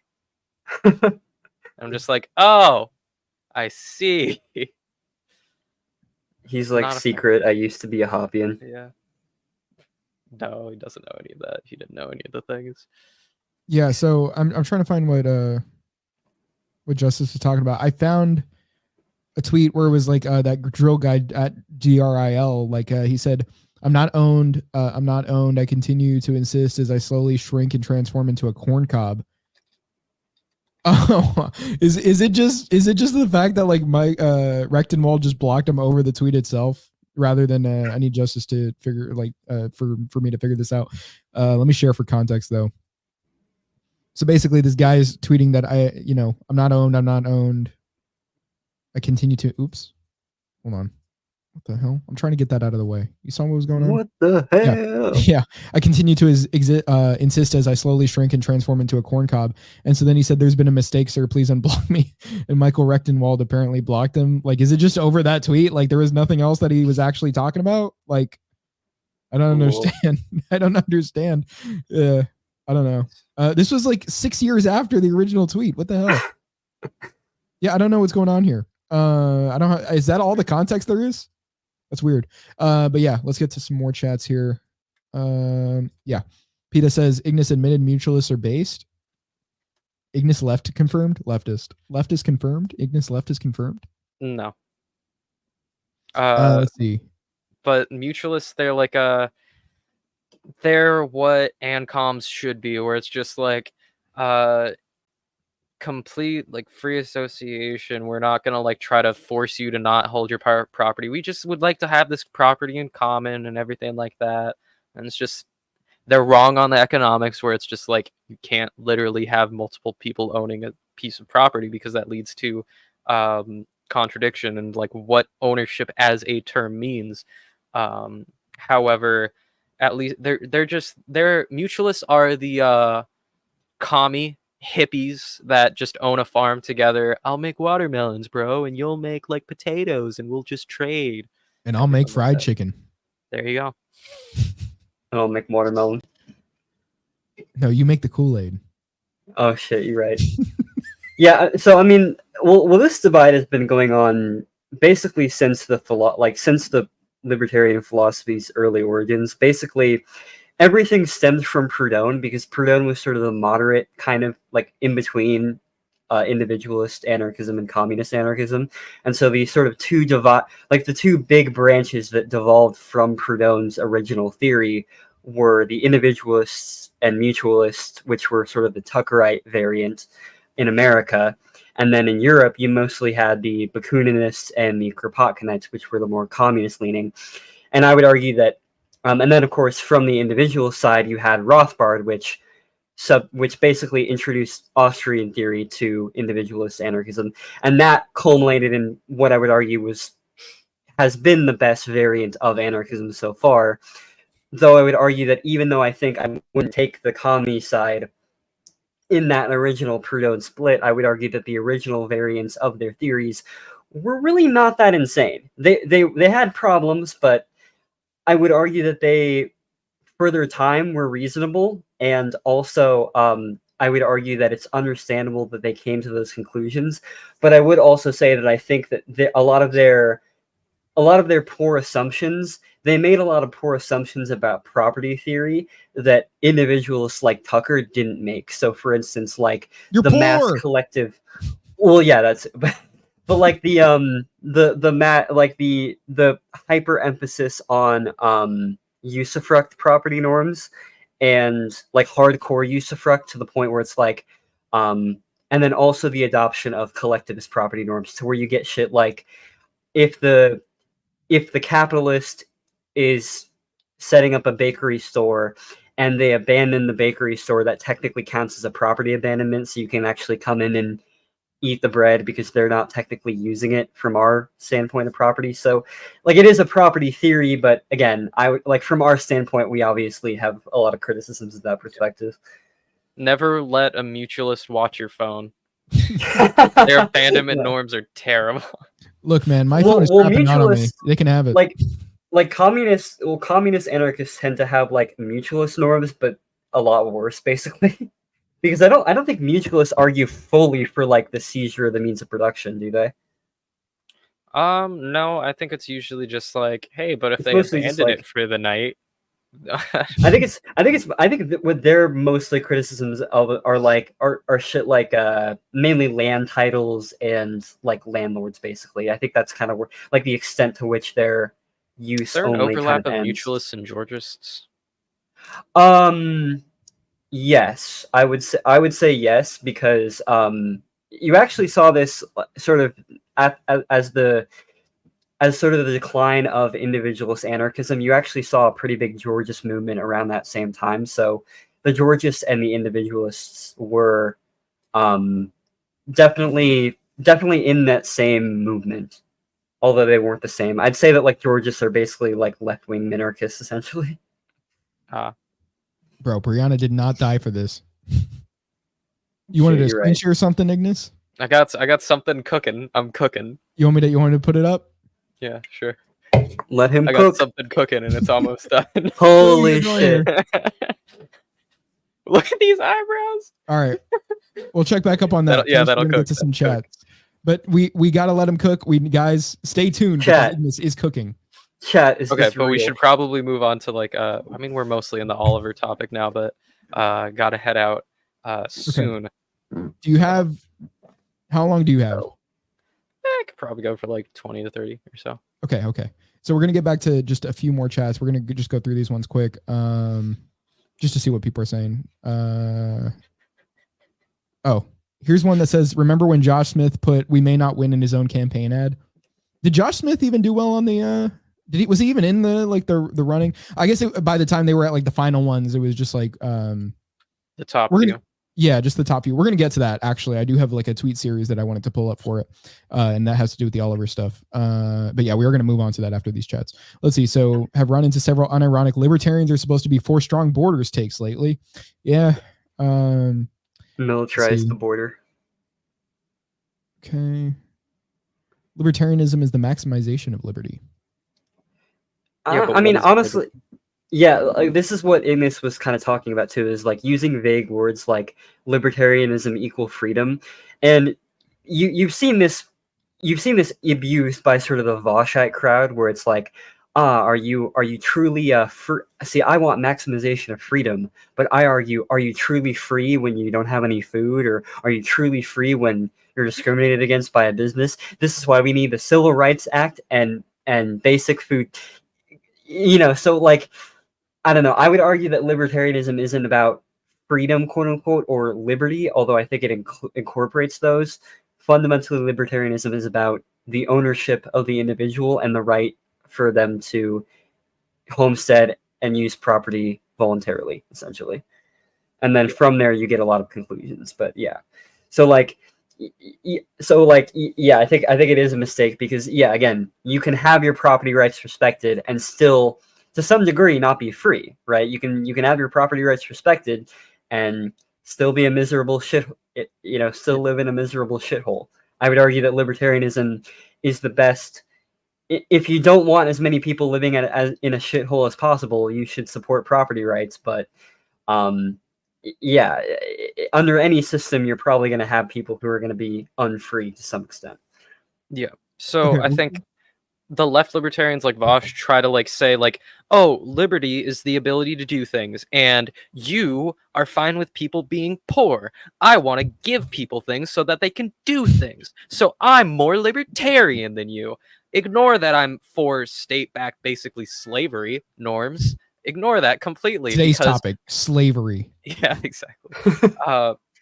But that's why it's important for libertarianism to be specifically self-ownership, because that is a consistent norm that you can have. And the point that you were making, I think, was very good, where economics itself as a field of scientific study is value neutral. But from the Austrian School of Economics, we can derive that free market economics are what make people prosperous. That doesn't mean inherently that therefore you should have free market economics. If you were an evil person and you decided I want people to be as miserable as possible, then yeah, your choice is communism. Your choice is socialist central planning of the economy, because that leads to no prosperity. That leads to people starving in the streets. But if you, like a normal and I would say ethical person, want people to be prosperous, as free market, you should have the markets as free as possible. Yeah, which is absolutely. I want people to have things so they can do things, but I got to make sure the people are doing things don't have things, so that the people that don't have things are doing things. There you go. That's gonna work. Could have said it better myself. You've cooked? I've cooked. Let's see. Hold on. There it is. Holy base. Let's go. Shirt. You know what this looks like? Yeah, this really does look like the one of those court drawings that people do. Yeah, I did. Is that what you were going for? This off the I did a control net sort of it drew off of the picture, the Trump mugshot. So it's got the scowl. AI art is valid. Yeah. Who thinks I should make that a shirt? I would buy that shirt. Oh yeah, speaking of which, I did want to bring up really quickly. You guys both saw the Libertarian Party Trump T-shirts. Yeah, you want to pull that up real quick? Yeah. Could you send something in the private chat to that? Now, real quick, before we show that, I'll give you some time because I'm gonna pull up a chat here. Okay. We have Mr. Merchant. You haven't been here in a while. What's up, buddy? The fact that I never heard of Chase Oliver outside of the convention really says a lot outside of his name or about his name recognition. Well, about his lack of name recognition within the Libertarian Party. I did hear about him when it came to the Georgia runoffs. Yeah, he was initially from the Georgia runoffs, and that led to the Republicans saying oh, he's stealing votes from the Republican Party, where it's just you're just saying that because libertarians usually vote Republican. I think you're missing the point of who he is as a person, as the most lefty libertarian there is. Yeah, it's the modern Republicans. I support LGBTQ. So without the plus. That's really good. Okay. Right this way, sir. Here's your nomination. Let's see. So I guess we'll pull up that Trump shirt. I guess once we start talking about Chase, maybe, if you're still looking for it. Yeah, I'm still looking honestly, for it. It's because you don't have Twitter like me, where I could just type in Trump Libertarian shirt into search and it might show up. Yeah. That's all I have to do. Let me see. Let me try those 3 words, see if it shows up. Let me try latest. Oh wait, Oh, I see okay, one okay. between my I chat. found it. I found it. I'll send it to Try you. media. In Discord or the chat? No, send it in the private chat. Okay. Easier to pull up Okay. because it's already in the browser. Yes. Did Chase defend lockdowns, or do you know about that, Ignis? Because Mr. Merchant's saying he did defend lockdowns. I don't know about lockdowns. What I do remember someone saying is that he defended business mandated vaccines, or like the business vaccine mandates, but that's just the consistent libertarian position. It's very important to have very good communication about this, where the libertarian point is there are state-backed incentive programs, as well as harassment campaigns and just state-backed pressure from like with the carrot and the stick in this aspect for businesses mandating vaccines, either with like the vax passes for entry into a business or from the employee angle. And so that's very important to touch on, because that's like an indirect effect of government policy, and sometimes even direct effect with like places like New York saying that you have to have a vaccine pass in order to get into whatever comedy club. But it is still the freedom of association of the business owner to associate with whoever he wishes. So you can't have the state violate freedom of association in that way. Now, do I think Chase Oliver is completely consistent with freedom of association in that principle? No. I don't think he would stand up there on the stage and be like, civil rights law is really just an abridgment of the freedom of association of business owners. Now, racism is bad. Give me the biggest pat on the back in the world for saying that, because no one has ever been as bold as me as to say that statement. However, it's like that Lois meme. Racism is bad. Racism is bad. But civil rights law, and this is something that libertarians don't like to touch with the 10-foot pole because it is hard to communicate around. Civil rights law, just civil rights law, is the state preventing the state, or like the federal government preventing itself, state and municipal governments from discriminating on the basis of race or sex or anything like that. Because, hey, the state doing that is statism, yada, yada. And I don't really care about the state imposing restrictions like that on itself. And I'd say that's a good thing. It's a good thing for the state not to discriminate against people based on race. However, it is an abridgment of property rights. It is abridgment of freedom of association of the property owner. It is the claiming to ownership over the property of property owners if you try to tell them you can't engage in these contracts, or you have to engage in these contracts over your person, over your labor, over your business. That is an abridgment of property rights. So what is to be done about this racism in the marketplace? Well, you can act as a consumer and don't buy from racist businesses. If you think that MyPillow is racist for whatever reason because Trump is racist and they support Trump, so I shouldn't buy from MyPillow, they're racist. Don't buy from MyPillow. Aren't they comfy? Oh yeah, MyPillows are really comfy. And some pillows like squeak because of the cotton or whatever. And my pillows don't squeak. I wouldn't know because I definitely don't own any of my pillows. It's but anyway. the fine cotton in the South.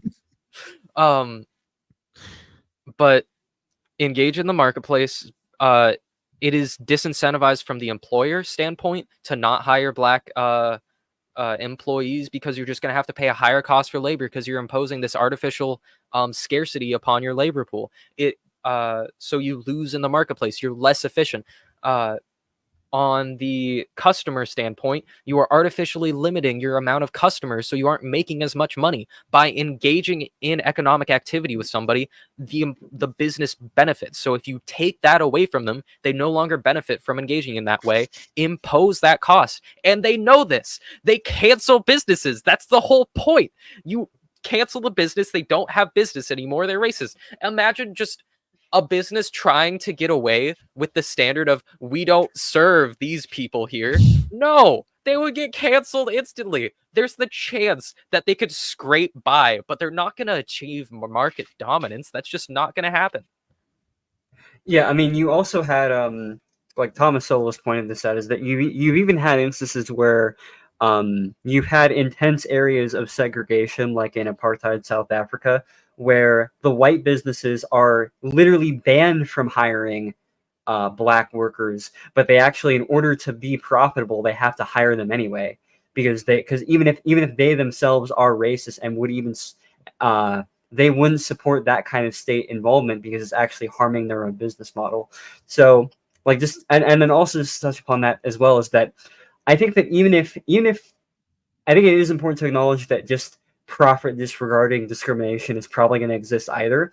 But again, I would argue that, as you have, that I think it's a duty for us to encourage peacefully and non-violently a lot of these things, just as we do literally anything else. We don't put guns to fucking pregnant women telling them not to drink. We don't put guns to fucking spouses. You know who does? George Floyd. There you go. Okay. We don't, us in the call, but some people. But yeah. So like we don't put guns to people for fucking cheating on each other. I don't think that's a normal thing. But we do our fucking damnness to discourage it as much as we can. Even if we're in the minority, even if somehow in the future, or let's say in the past, most people were probably a lot more fucking racist, whereas there was a small minority that had to win them over. I don't think a lot of that winning over was just due to this. I don't think a lot of that winning over was just due to the state putting guns to business owners' heads and forcing them to be nice. I think what's a lot more effective is to actually sow the seeds non-violently and to sort of slowly win them over to your position without using aggression. And I think that ultimately is not only less violent, but arguably more effective. And then just one more thing I did want to point out too, is that I don't know how much I necessarily agree with this as well, but Roderick Long has also argued that there actually is a thick libertarian commitment to avoiding things like discrimination based on race, because oftentimes a lot of the best reasons for being a libertarian and not supporting aggression often will include not supporting hierarchical or non-violent but still authoritarian in other ways measures. So I think there is some merit to that. I think that there is some arguments I could conceive against it, but I think that's something that's also willing to consider, is that libertarianism is the non-aggression principle, but I would argue that there are other libertarians that argue that no, there are actually a lot more commitments than just that. What more commitments do you think there would be?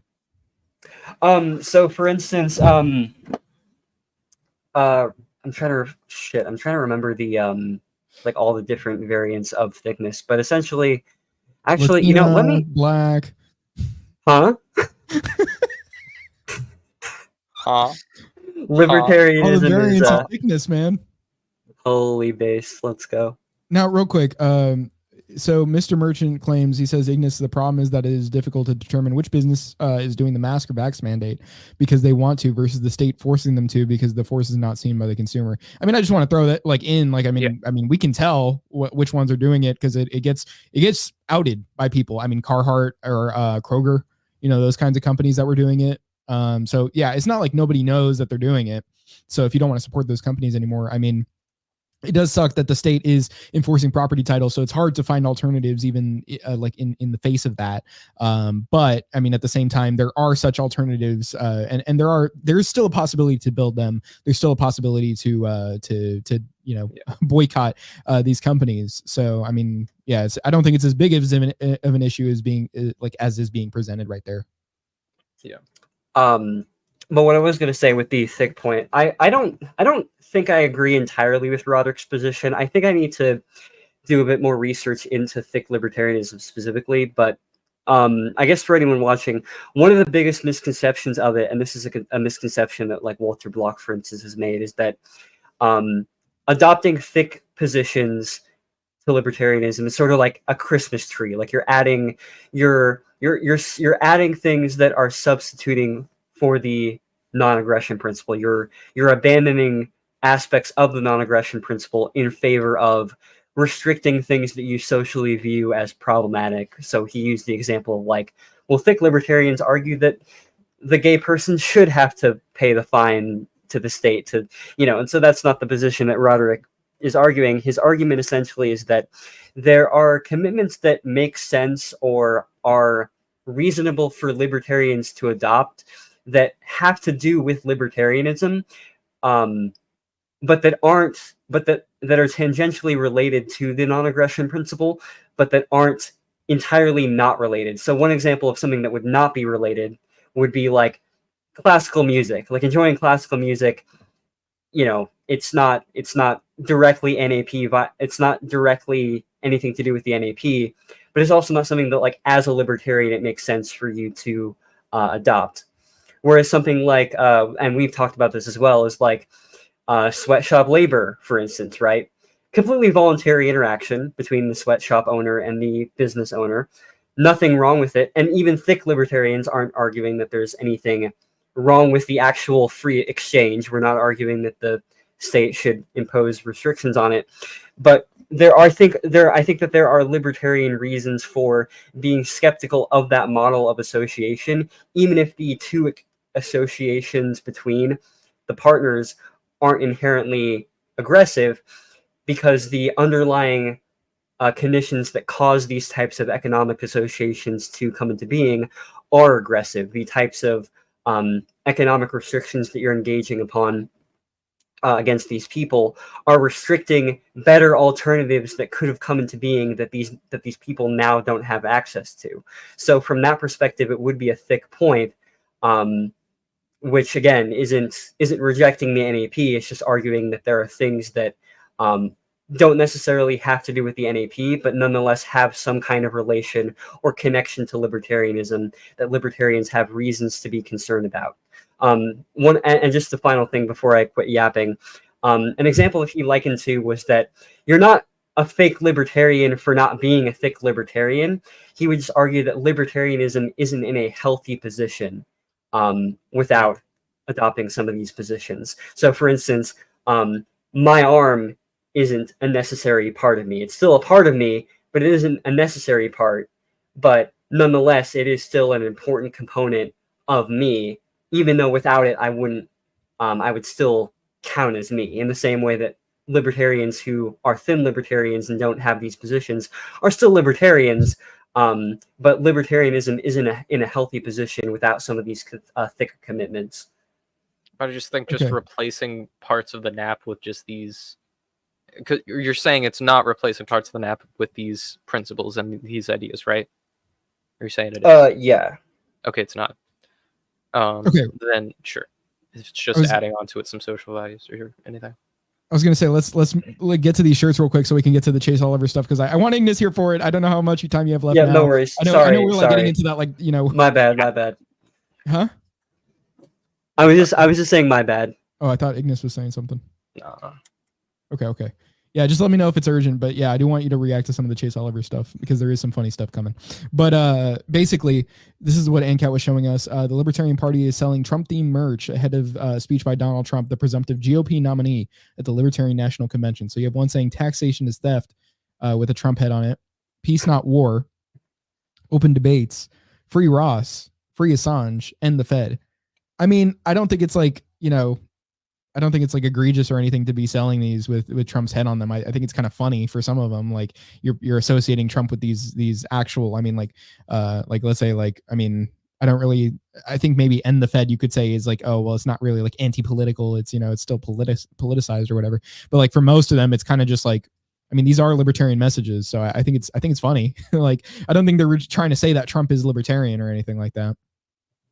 Well, I think the reason why I brought that up and I thought that it was so funny is that every single slogan on that shirt with the Trump hair on the shirt every single one of those slogans is something that Trump has either demonstrated in his actions that he's openly not in favor of. So open debates. Nope, he won't debate I mean, people. like, I think that free I know, Assange, but free Ross. No, and I think again, that's like the I know beauty of that it. you're not, huh? I think that's the beauty of it. Like if that was Like intentional, if they like specifically chose things they know Trump doesn't support, I think that was like, that's awesome. Yeah, that's pretty funny. Yeah. Like I know the LPs, like, whatever, may have whatever kind of like, psyop involved, or not, like, it may be a psyop or whatever, but I think those messages themselves with the Trump era, like I think it's comedic, and I also think it's like, I mean, if anything, if you were to sell any of that to somebody that's like MAGA, I think that's a great joke. Like it's a prank basically. Yeah, and but make some money off it too. Yeah, you get money off it. It spreads your message, and it's a good prank against somebody that disagrees with you politically. But I was gonna say, so Chase Oliver, he was nominated as the LP presidential candidate, and so apparently what happened though was that it came close to the fact that like it could have been that the LP lost ballot access because a lot of people voted for none of the above. So we have a city council member here, based right. We have a city council member here named Kara Schultz. I forgot what what was this, the lady that was like part of the LPNH, and she was trying to do the whole takeover and stuff? Wasn't that her?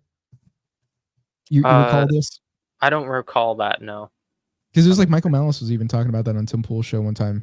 She's a nobody. I know only of like the Mises Caucus folks. I think that was her. I don't recall. Don't take my word for that, but I'm pretty sure.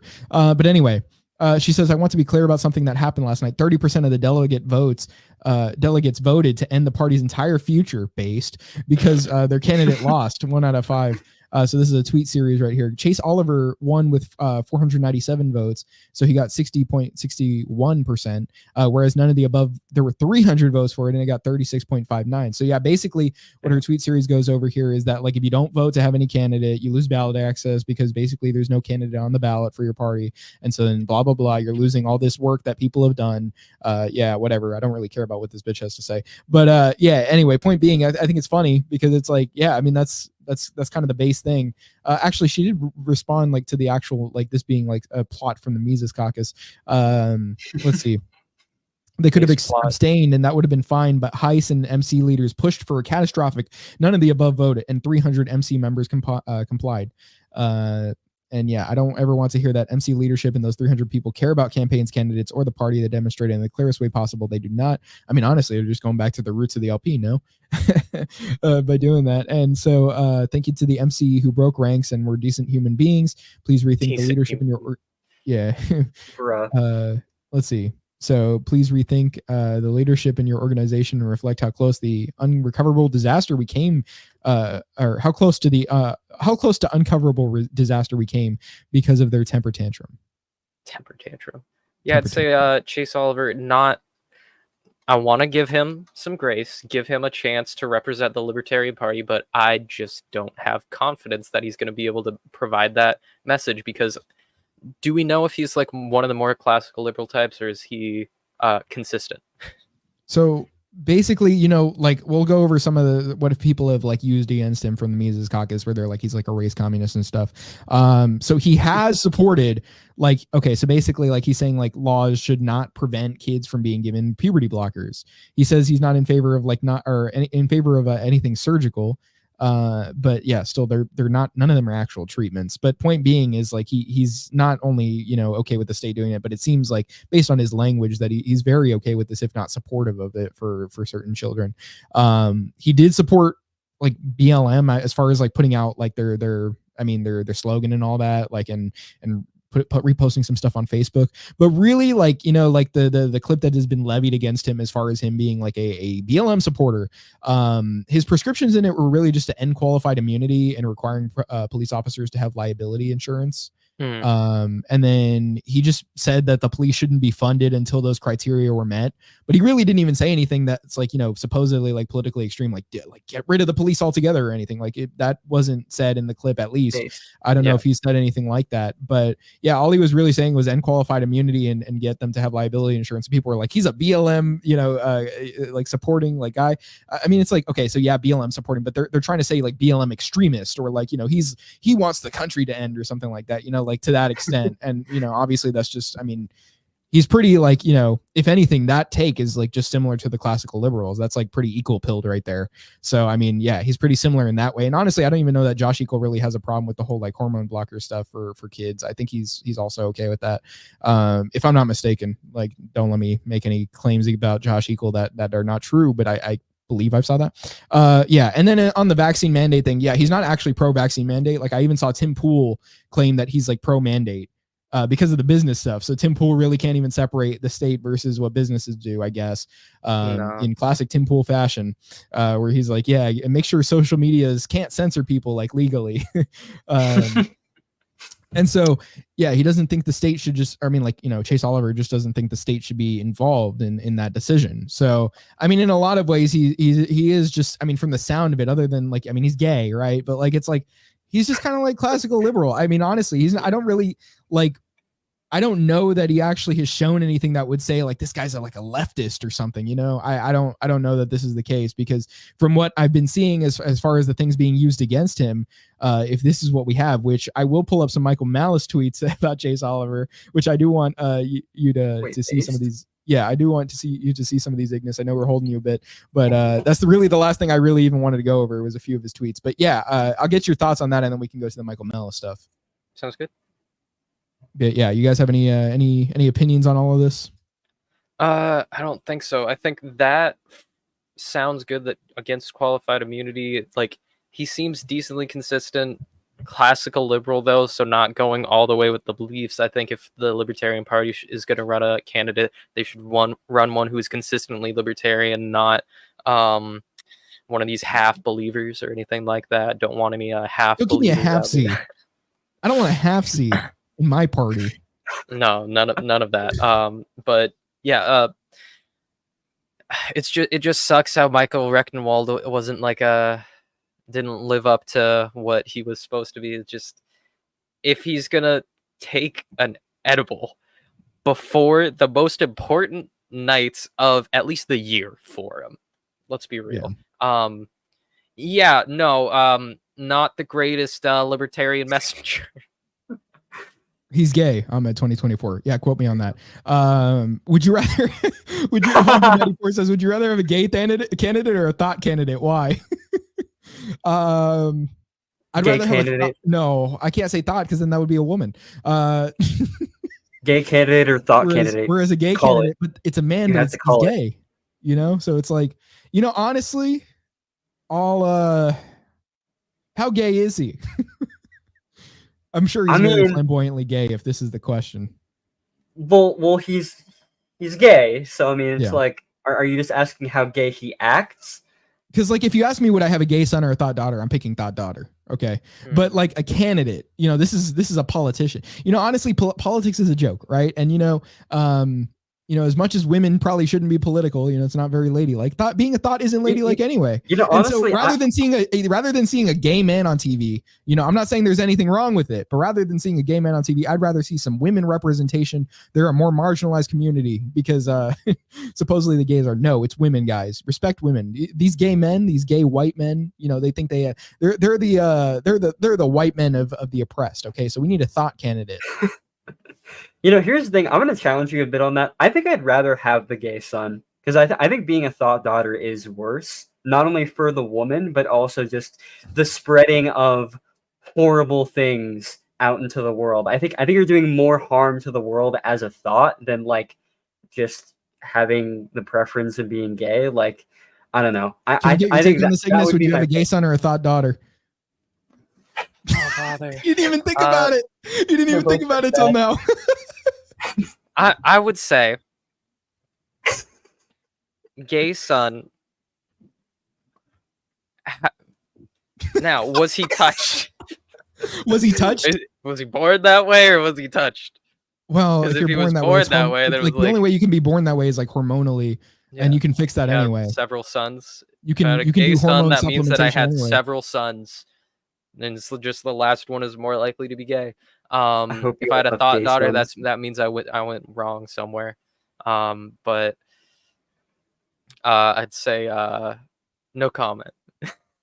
Oh, come on. Oh, you're like, Come on, yeah, this like, was the most they're both important they're question of both the so night. horrible. This is the most important question of the night. This is the Gays, most important goners, question of our lifetimes. I would say thought daughter. Let's go! And then Let's but I go! Bring them both back. And then I would save her from her life of hedonism and sexual dysfunction. He just doesn't I'm want to supporting admit HRT based on HRT when your hormones aren't proper. If you are a very feminine man or a very masculine woman, perhaps you do need some HRT. Now, so look, HRT should be not. I mean, legal is a very political term, but I do think people should have access to whatever drugs. I don't support the use of them to make I don't support the use of them to make yourself into a different thing than you were born as far as like you're trying to change your sex. But I think everybody should have access to the hormones. Like, if you want to supplement endogenous hormones, whatever, do it. Okay. I may have a moral problem with some of it, but there are people who actually do need those for their health. So I don't think that should be barred from sale. Testosterone for guys with testicular cancer who lose their testicles, aren't able to produce testosterone anymore. That's what. Right. Yeah. So any sort of case, there obviously just needs to be a market of it in order for people to get it when they need it, as opposed to having to navigate a healthcare system that doesn't really give a shit about you. Yeah. So anyway, we're gonna go on to Michael Malice's Twitter as a final thing on our stream here. We just have a few tweets from him, and so there was this clip from Chase Oliver. We're gonna play that first. Let me see if I can. Yeah, we don't want to show the commentary from Malice just yet because we need to see the context. We need to see the context, guys. So let's see here. So this was a question to Chase Oliver on whether he'd vote for Trump or Biden. Bring them both back. It was gun to your head. Who would you vote for, Joe Biden or Donald Trump? And Chase, we'll see what he says. You had to pick a Democrat or a Republican, a Joe Biden or Donald Trump. Gun to your head. Who would you vote for? The gun would go off. You had to pick. And Michael Malice's reply to that is another empty political promise. Holy You really got me with that one. I love Michael. He's great. Yeah, he's a good man. But yeah, he did do a bit of trolling toward our boy Chase Oliver here. So for example, he wore blackface. Libertarians. Thank you for this gift. I love your party so much. Holy he's doing a facial mask, a charcoal mask, and Michael Malice is saying he's doing blackface. Wait, that's so fucking based. What the fuck? But there are actual criticisms from Malice, okay? There are actual, I know we have some trolling from Malice here. Malice is great on Twitter. But let's see. Keep Twitter. Wait, no, let's just go to the trolling again. Let's not even give an actual take from Malice. Let's just go back to the trolling. Hold on. Whoops. Didn't present that right. I just accidentally stopped sharing. It's related to the last tweet we just saw. So breaking, the Libertarian Party candidates plan on drawing attention to police abuse by reenacting the killing of George Floyd. I can't breathe, but I vote gold. All money is counterfeit. And so he has RFK Jr. next to a police car. Supposedly Chauvin in this case. Yeah. Jesus. Hopefully you don't get me banned from streaming, Michael. Let's see. So I think actual. I love Michael Malice so much. Yeah. Here we go. Yeah. Okay. So actual takes from Michael Malice on this. Oh my God, I keep doing it where I just stop sharing instead of switching tabs. Anytime he has a retarded guest on, I immediately forgive him when I see tweets like this. Yeah. Like Meghan McCain. Okay. So let's see. He says the Rob Henderson rule, Libertarian edition. So I know this is one Ignis likes to point out. And so Rob Henderson had a tweet where he said, step 1, it's not really happening. Step 2, yeah, it's happening, but it's not a big deal. Step 3, it's a good thing, actually. Step 4, people freaking out about it are the real problem. And then he has Chase Oliver here. And so it goes, let's see if we can get a little zoom in on this. Yeah, okay. So step 1, no one is actually doing this. Good on you for standing up for something that doesn't happen. You know what does happen? Trans and non-binary young people are mercilessly bullied, and their parents are painted as abusers. That actually happens, and we should speak out against it. So step 1 is not actually happening. Step 2, how many trans non-binary kids do you think are in the U.S.? How many on puberty blockers? Do you think this is a widespread thing being pushed on our kids? What was step 2? It's let me like okay, it is happening, but it's not that much or something. Yeah. Okay. Step 3. Why doesn't the New York Post and Fox News show stories about the many thousands of trans and non-binary youth who feel better after being able to socially transition in schools? Because it would ruin the narrative that every public school teacher is forcing your kids to be trans. And so the step 3 is it's happening, but it's a good thing. And then step 4, this is shameful. I am old enough to remember when gay rights were used as a wedge issue. Now the right has moved on to targeting trans and non-binary people. It's sad happening in the states it's sad and happening in the states across the country. So step 4 is the people that are complaining about it are the problem, or it was the people freaking out about it are the real problem. So there you go. In real time, we get to see Chase Oliver do that. That was a good criticism from him. But then there's another one. This was the last one I had. Let me see. I don't even think Malice. I don't know his position, but I don't even think he has a huge problem with gay and trans people, really. But I mean, think this is about children. Oh, right. And Malice isn't in favor of it happening to children. Yes, I see. Gotcha. Yeah. But this one is about Malice's favorite boy, Kyle Rittenhouse. And so, oh my God, dude, I did it for a third or fourth time where I just stopped sharing it. Okay, this is the last tweet I have here. And then we'll go to wrapping up. Let's see. So libertarians forever. My apologies. So Chase Oliver, I'm a Stonewall libertarian. Come for us and we'll make you remember why Stonewall means fight back against oppression and bigotry. And then he has another tweet here where it's basically a define L where he's saying, like I said, condemnation or hero worship are unwarranted. This is in reference to Rittenhouse, and Rittenhouse shouldn't be held up as an ideological political symbol. So yeah, he it's okay when it's about his group, but if it's about a group that the actual group of the protesters that Kyle or rioters, I should say, that Kyle ended up getting weren't even some more preferable people to have around. They were quite naughty boys. And so basically, he has his way of wanting to prop up his people as a symbol, but then once Kyle does something that's actually good, I'm just saying, whoa, is that against YouTube TOS? Kyle defended his life. That is good. Okay. And it was found that he defended his life in court. Okay. He was at least not guilty. It was good that he was found not guilty, and it was good that he defended his own life. Now, the people that got hurt by Kyle, technically, in self-defense, we're not saying anything about that specifically, but point being is that it's a problem to say good things about Kyle because he's not of the same ideological group as I am. Wait, is Chase a What? Jeez, man. I don't believe so. One of the funny hat wearers. So. Okay. I don't believe so. That was funny. We can't talk about that. I'm not gonna say. Okay, but yeah, we are kind of even overtime on the couple hours we had planned for the show. So yeah, we'll kind of just wrap it up with that. And I do have something that I was working on in the background that I've just finished. Let's go. Perfect timing. Yeah. I also did want to point out Dave Smith has been debating Chris Cuomo. I don't know if it's still going on, but they were live. Was that now? That was tonight. It was before the stream started. It had started. Let me see if it's and Andrew Wilson too later, right? There we go. That's going to happen on the 8th, I believe. Oh no, they're done with it. It was 3 hours. Great. Okay, I'll present it. Here we go. Is it going to be in your background? Yeah, I'm sharing right now. So you now can get your trumped up charges. Anime Trump mug crew neck in various colors and shirt. Let's go. There you go. We made merch on the spot in this episode for you guys. On the spot merch. We need to start doing that. Yeah. I think we should actually start doing Rayleigh Sargenti.